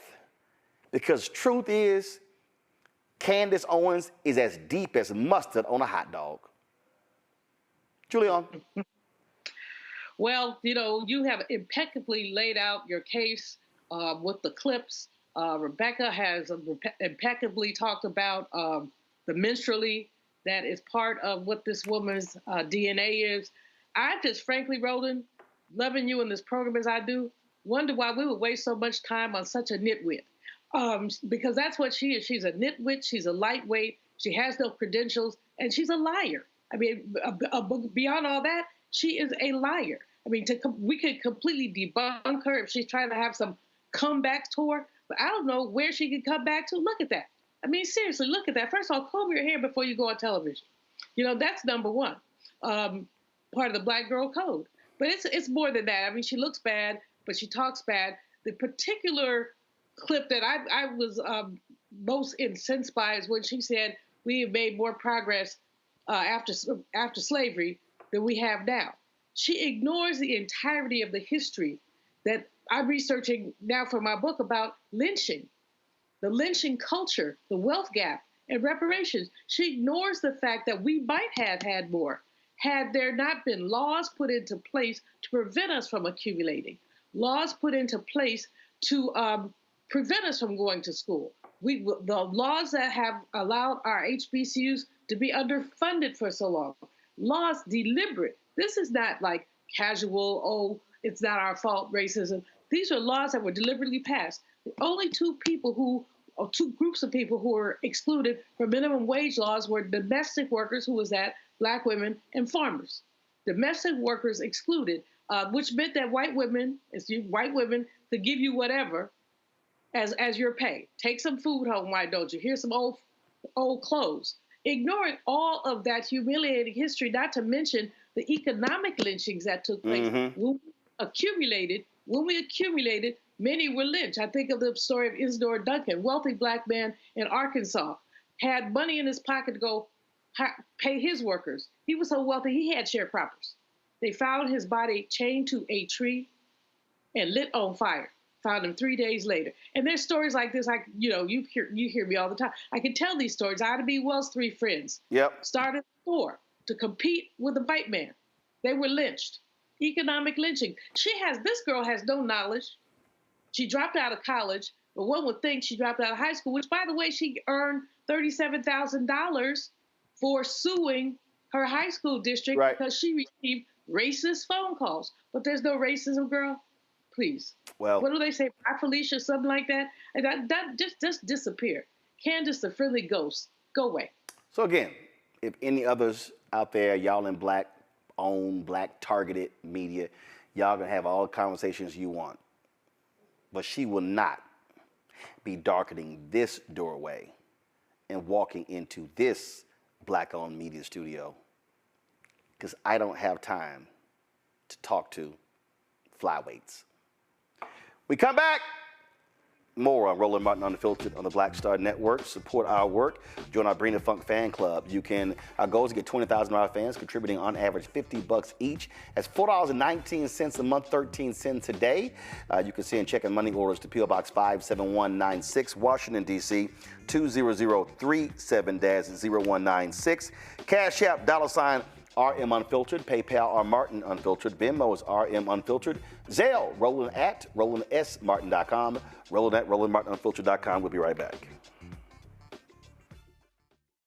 As bad as Trump was, his economy was worse, and Black America felt it the most. He cut health insurance while giving tax breaks to the wealthy and big business. As president, I put money in pockets and capped the cost of insulin at $35 a month. There's a lot more to do, but we can do it together. FanBase is pioneering a new era of social media for the creator economy. This next generation social media app with over 600,000 users is raising $17 million, and now is your chance to invest. For details on how to invest, visit startengine.com/fanbase or scan the QR code. Another way we're giving you the freedom to be you without limits. I'm Faraji Muhammad, live from LA. And this is The Culture. The Culture is a two-way conversation. You and me. We talk about the stories, politics, the good, the bad, and the downright ugly. So join our community every day at 3 p.m. Eastern and let your voice be heard. Hey, we're all in this together. So let's talk about it and see what kind of trouble we can get into. It's The Culture. Weekdays at 3, only on the Black Star Network. Hey, what's up, y'all? I'm Devon Franklin. It is always a pleasure to be in the house. You are watching Roland Martin Unfiltered. Stay right here.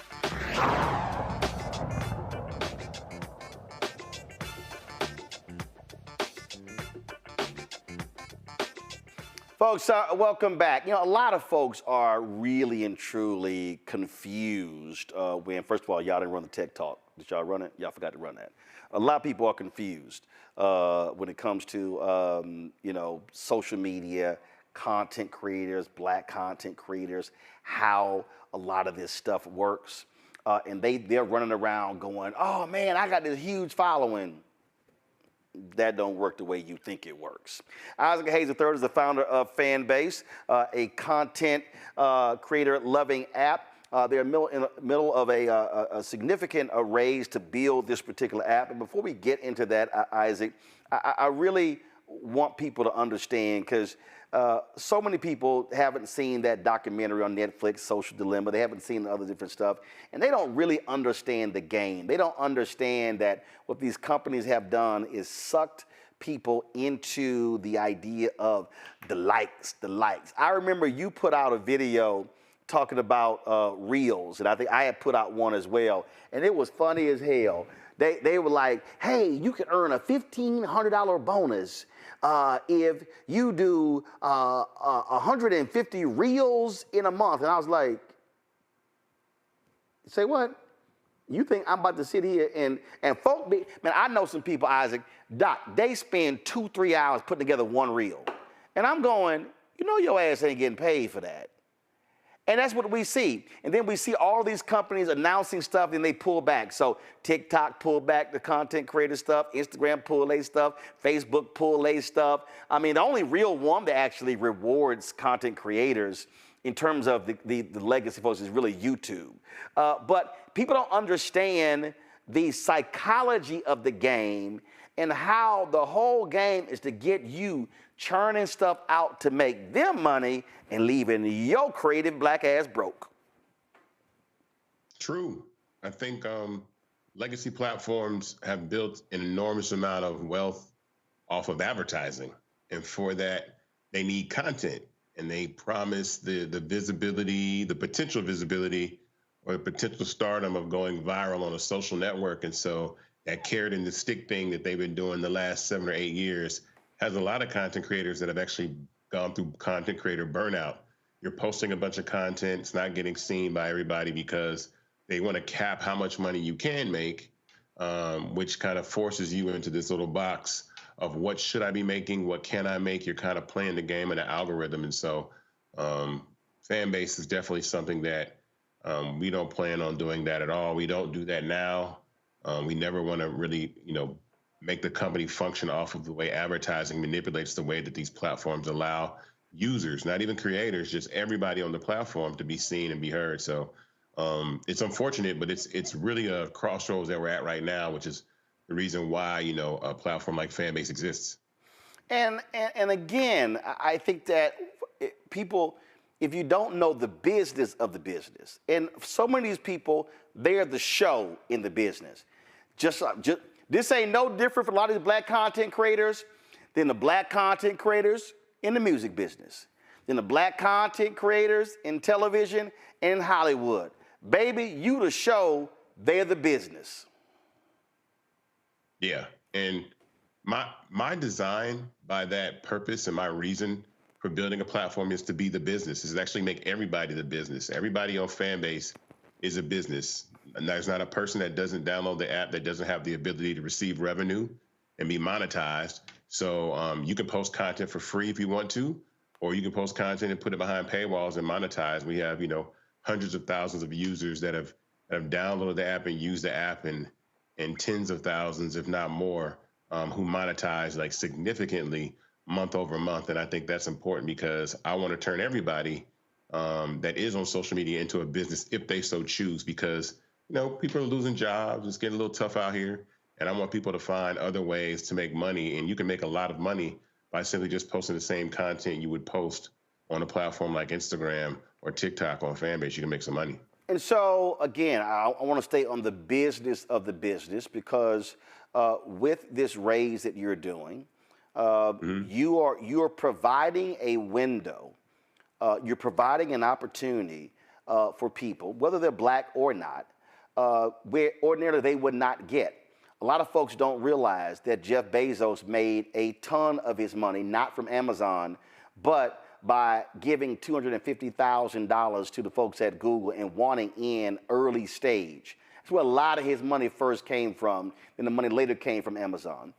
And so very few people get access on the ground level or early stage for a lot of these platforms to be able to invest.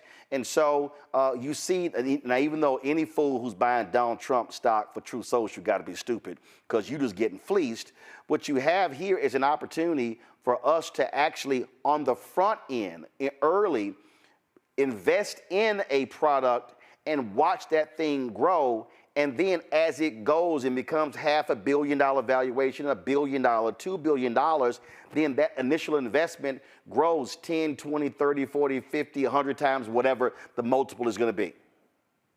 Absolutely. Let me put some numbers out here. Facebook has a market cap of $2.2 trillion.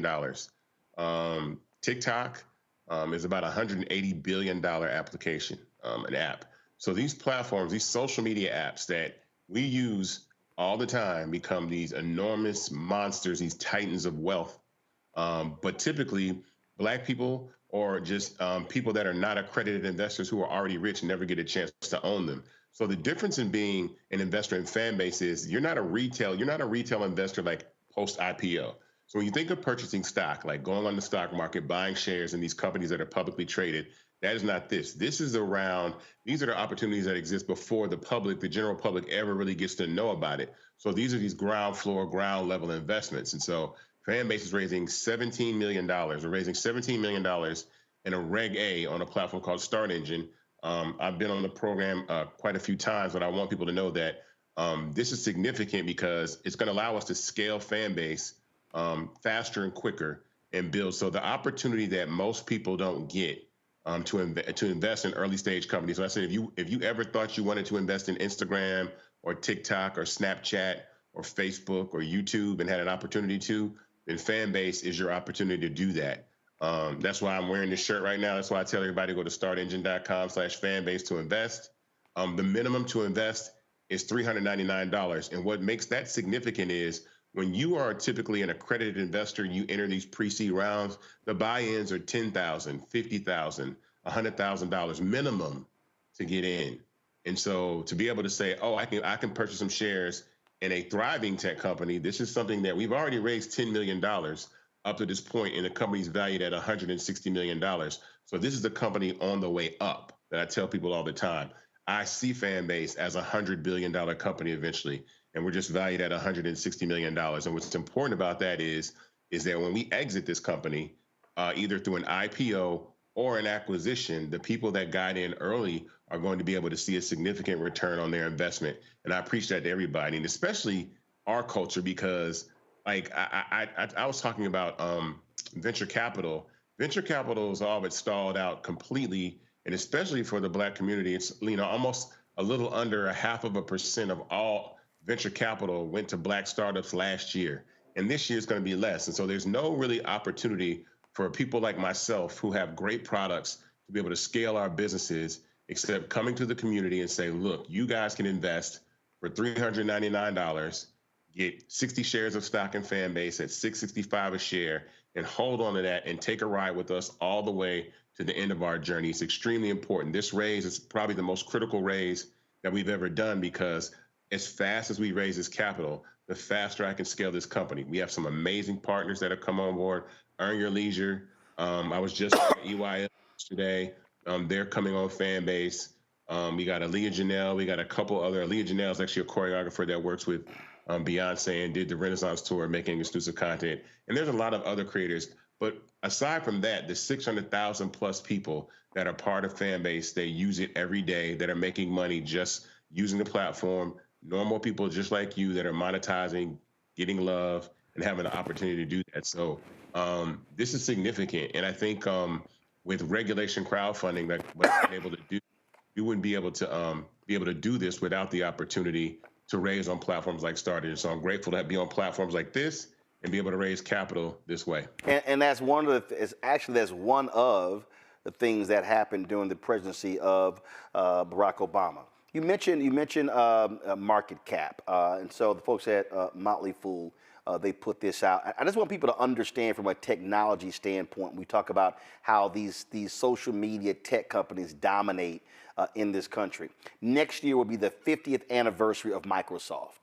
The folk who got stock in Microsoft in 1975, the market cap today is $3.13 trillion. That's a hell of a lot of money. If you, Apple founded 1 year later. It's 48 years old. And remember, Apple, when Steve Jobs got fired, Apple stock dropped real low. It wasn't worth, I think it may have dropped down to $1 or even less. But guess what? It's now at $2.65 trillion. So yeah, I'm sitting here right now with 2 iPhones, 3 iPads, got a Mac Mini in this control room, 2 Mac Mini at home, a MacBook Pro. So help contribute that. Why am I saying all of that? So I've spent thousands of dollars on Apple product, but the question is, are we spending money on Apple stock? And so when the phones get upgraded, you go get a new one, but that stock just keeps going up and up. Go back to my iPad. NVIDIA, a new company founded in 1993, they're processing units, $2.26 trillion. Saudi Arabian oil, $1.98 trillion. Google, $1.89 trillion. They were founded in 1998. And then, of course, Amazon, founded in 1994, market cap $1.87 trillion. Facebook, $1.24 trillion, founded in 2004. Berkshire Hathaway, when they were founded, Eli Lilly, we can go on and on and on. But the bottom line is this here.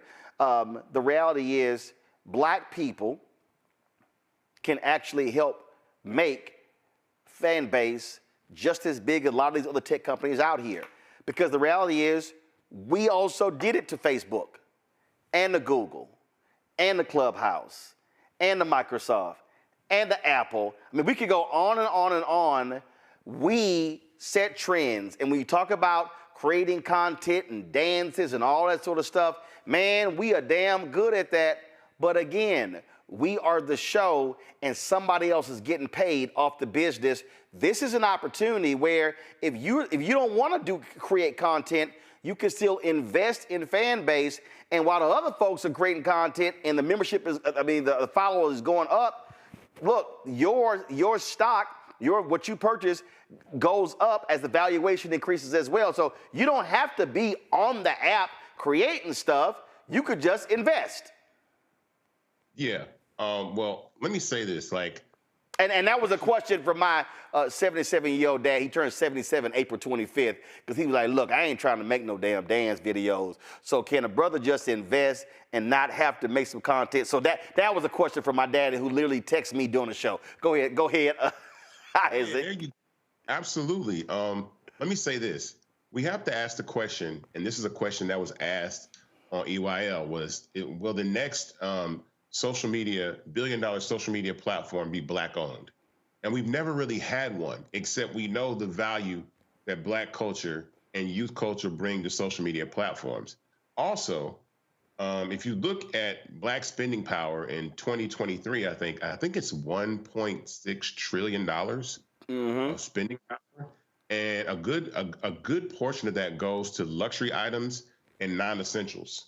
Yep. So we're seeing a lot of things. We have a lot of buying power, but are we investing and then actually helping build these companies to be these mega titans? Because these kids, grandkids, other people's grandkids, other people's children are going to college and having legacy and generational wealth off the fact that you're on a platform making viral videos and increasing the value of a company that then they can eventually go public and sell. And so we have to be deliberate about this. This is a very critical time. I say this like we haven't been here before.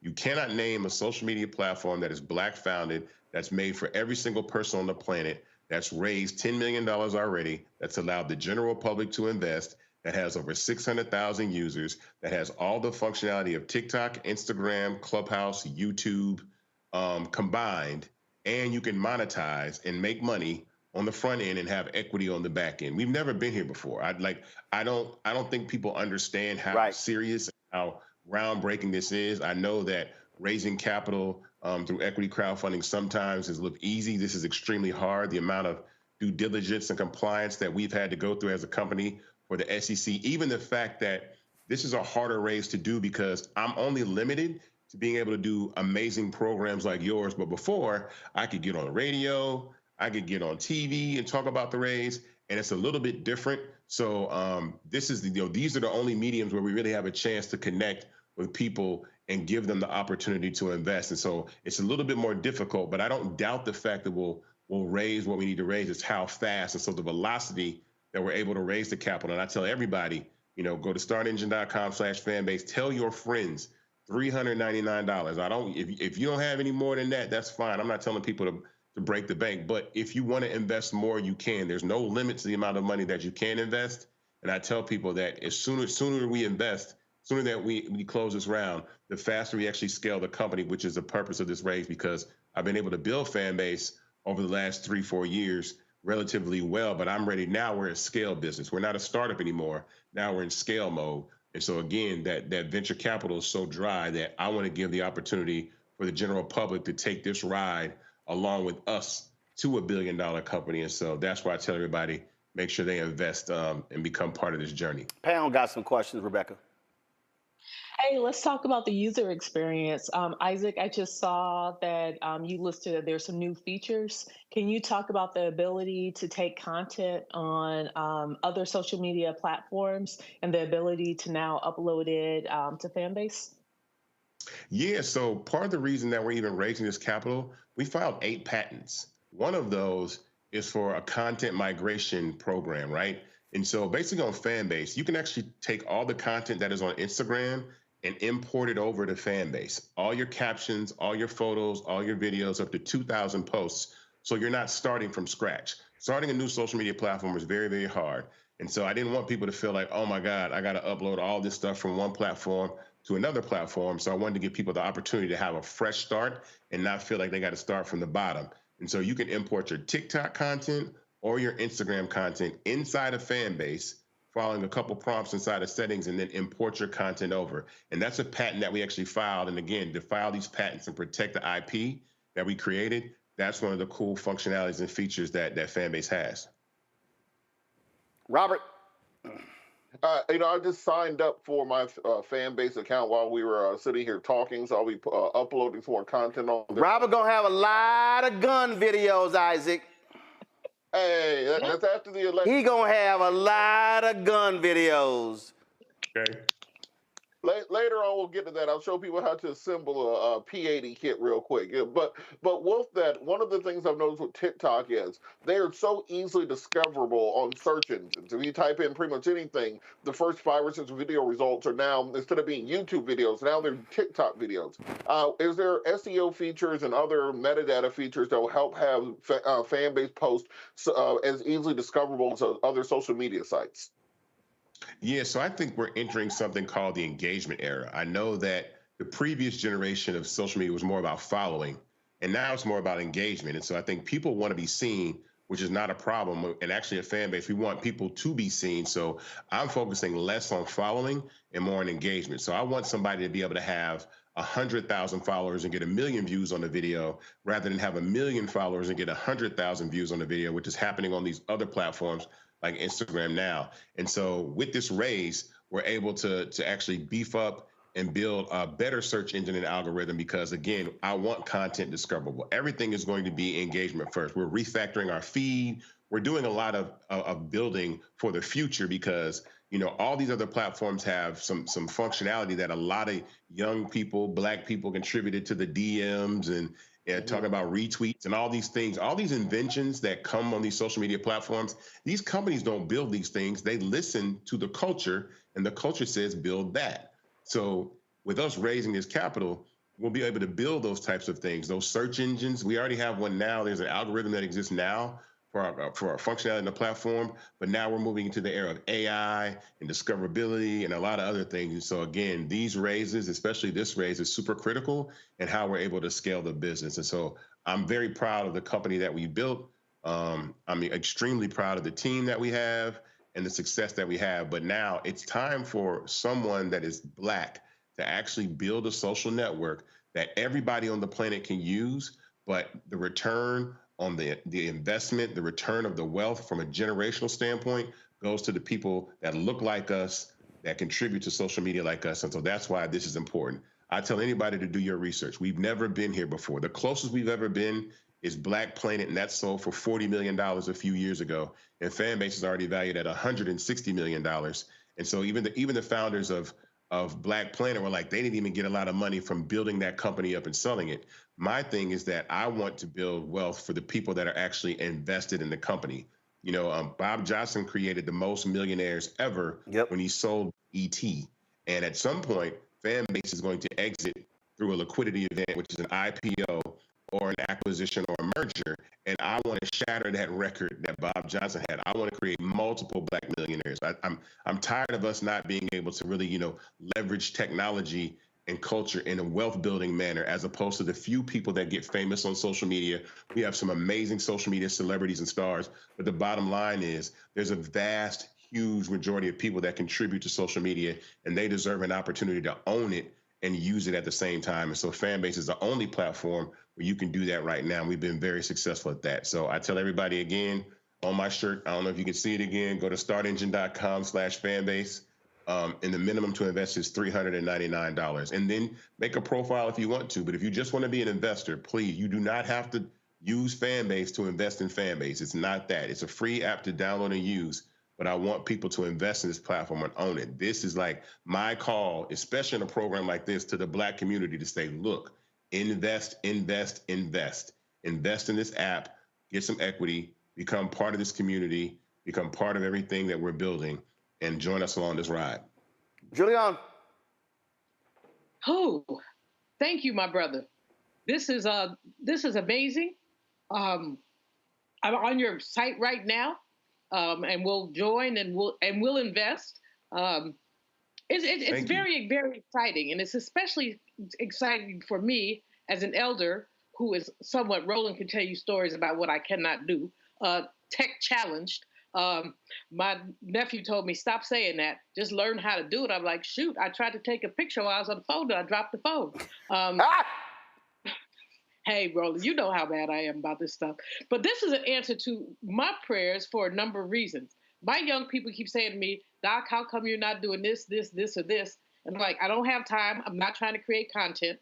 But I do have this book, 365 Days in Black Economic History. And one of my visions is have a vignette for each day of Black economic history. And this seems like the exact place where I would want to do it. But also getting in on the ground floor. I don't know how many times I've looked at IPOs and said, shoot, I wish I could have gotten into that. By the time you get to it, if you have those people who hook you up, you could get in there early and you put a few thousand in and you end up with a million or less, but you end up with a lot of money. And we've never really had that opportunity to get in on the ground floor. And that's what this is all about. Predatory capitalism keeps us in silos. So content creators have not yet been able to monetize their content in ways that are long-standing. I know some people that if you advertise someone, they give you so many dollars per click or so many pennies per click or something like that. This seems to be so much more comprehensive than that. So what I'd like you to do for me is to make a pitch to my generation. I'm a baby boomer, proudly so. We tend to I didn't do, Bitcoin. Ain't trust it, didn't do it. A bunch of my friends lost money. I don't believe that losing and money are two words that do not belong in the same sentence. And it just seemed to be a little risky to me. So make a pitch to my generation and tell us why we as elders need to support you. I'm already there, bro. I'm already there. I'm on your thing on one thing, and I'm on B of A on the other. How much can I afford to invest? So, but anyway, give me the pitch for the old folks. Well, let me tell you this. The accredited investor rule was a rule that existed since 1933 until 2015. So basically it meant no matter your color, no matter your age, race, whatever, you had to be a rich person to be able to invest in these early stage companies. So a lot of those companies that Roland showed earlier, the Microsofts, the Googles, the Apples of the world, those companies were started with money from already rich people because there was a rule that said you had to have $1 million worth of net worth minus your primary residence or make over $200,000 a year for 2 consecutive years. That goes back to 1933. So from 1933 to 2015, if you were not rich, you didn't get the call to say, hey, put a little bit of money into this company that's launching, is building, because in the future, it's going to be a valuable company.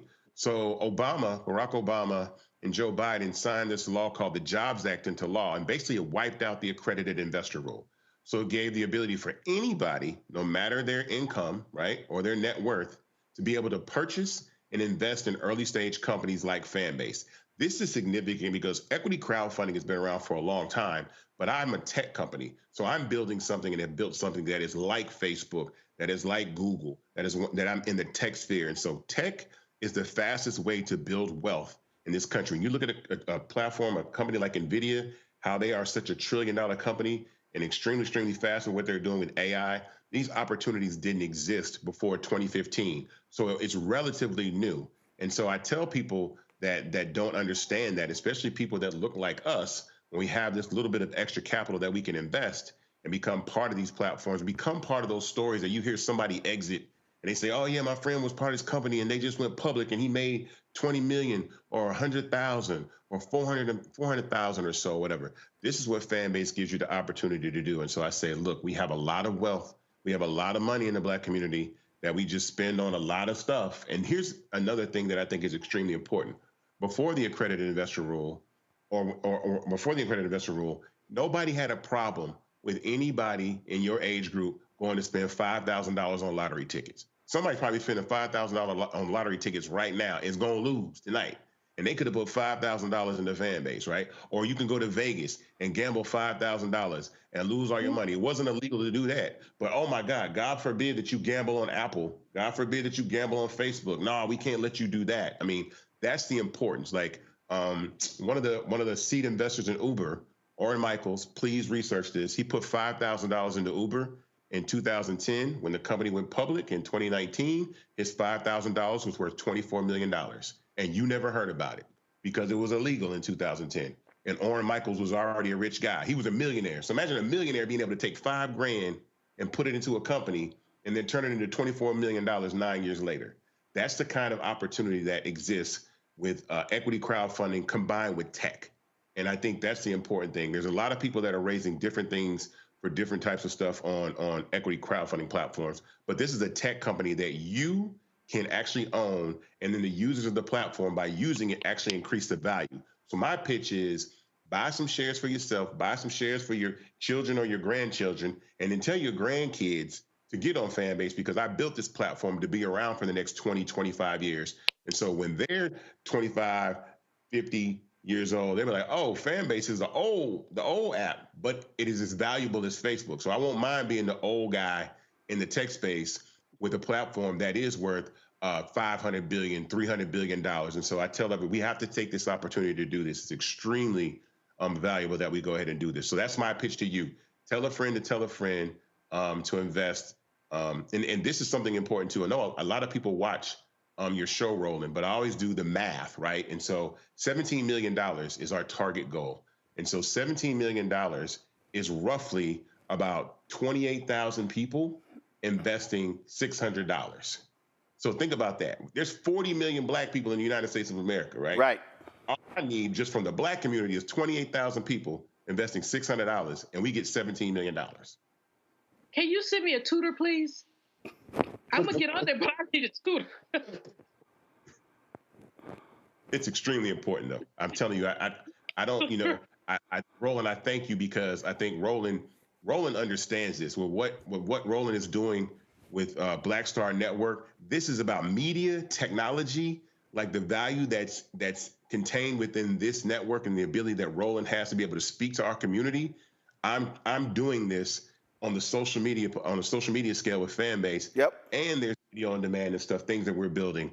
And we're happy to have our guys over at Earn Your Leisure become part of the platform as well. And they'll be bringing content over there too. So we're going to scale this thing, but I just want to bring us along for the ride. And for everybody to understand, I am an investor. I invested in the first round, understood it, saw it, because again, we spend a lot of money on a lot of stuff, but that's all we end up having is stuff. And that thing doesn't grow. You know, people have heard me say all the time, hey, don't buy your kids, the latest pair of Air Jordans or LeBron James Nike. Buy them Nike stock. Because guess what? Exactly. Michael Jordan is now a billionaire. Not because he bought the NBA team. He a billionaire because a bunch of us bought a whole bunch of them shoes, and he got 5% of that Jordan brand. And that's how he became a billionaire. He got 5%. Nike got the other 95%, and he still became a billionaire. And so that's why what I keep saying, I need us to focus on the business and not just the show. And when you talk about the platform, I mean, listen, we're able to generate money on YouTube. But let's just say, look, things happen, whatever the heck. I mean, the reality is we could move, again, people understand, but we have a platform.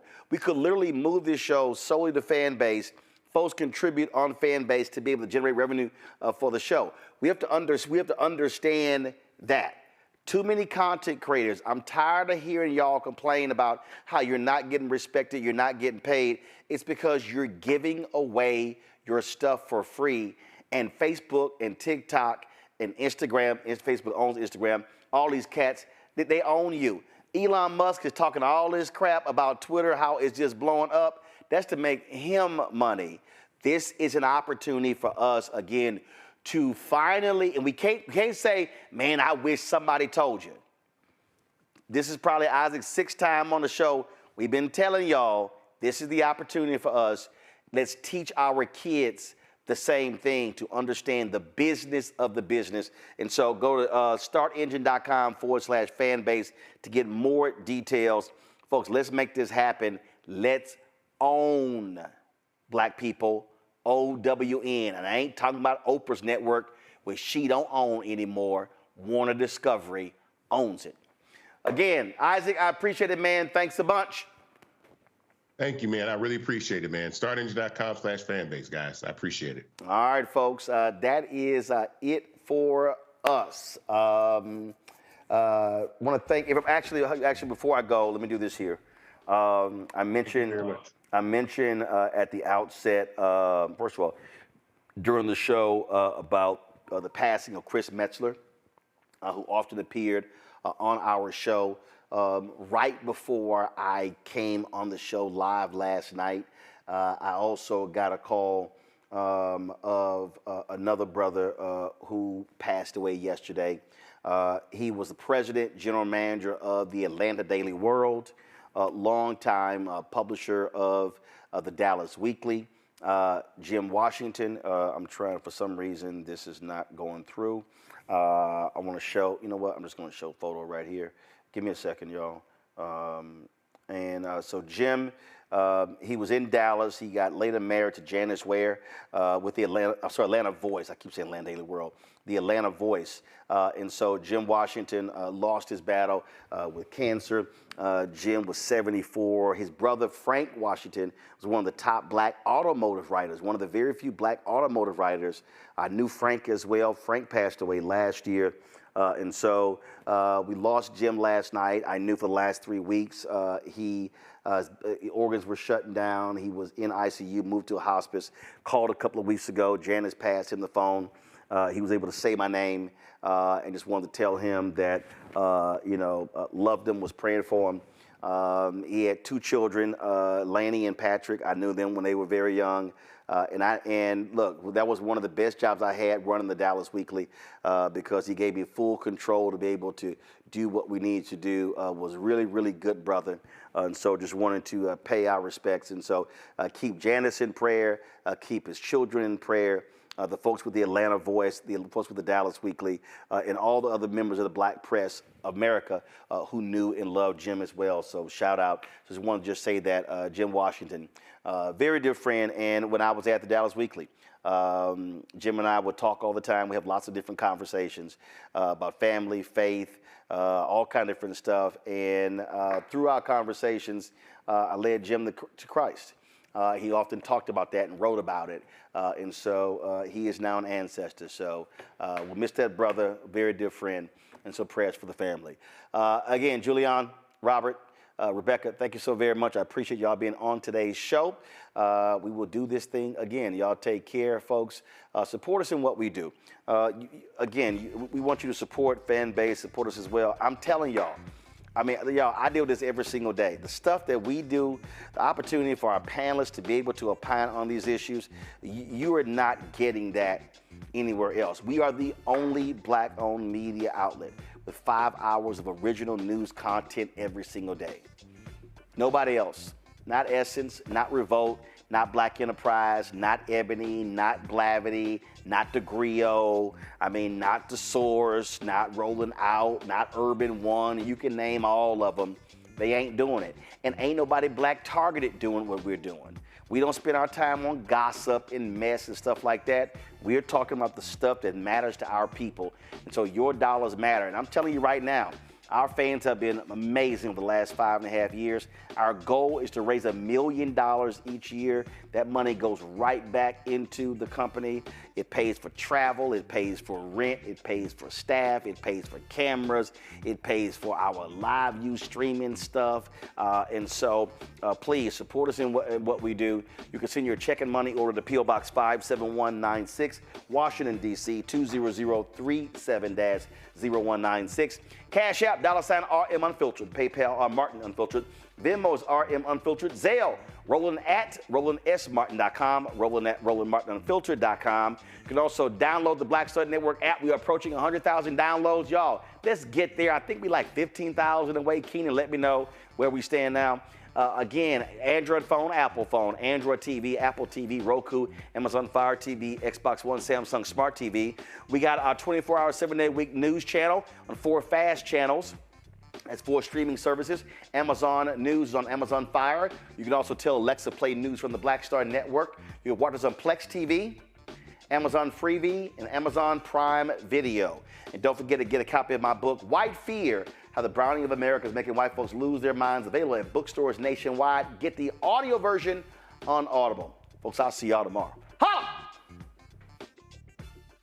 Black Star Network is here. Oh, no punch! I'm real revolutionary right now. Thank you for being the voice of Black America. All momentum we have now, we have to keep this going. The video looks phenomenal. See, there's a difference between Black Star Network and black-owned media and something like CNN. You can't be black-owned media and be scared. It's time to be smart. Bring your eyeballs home. You dig?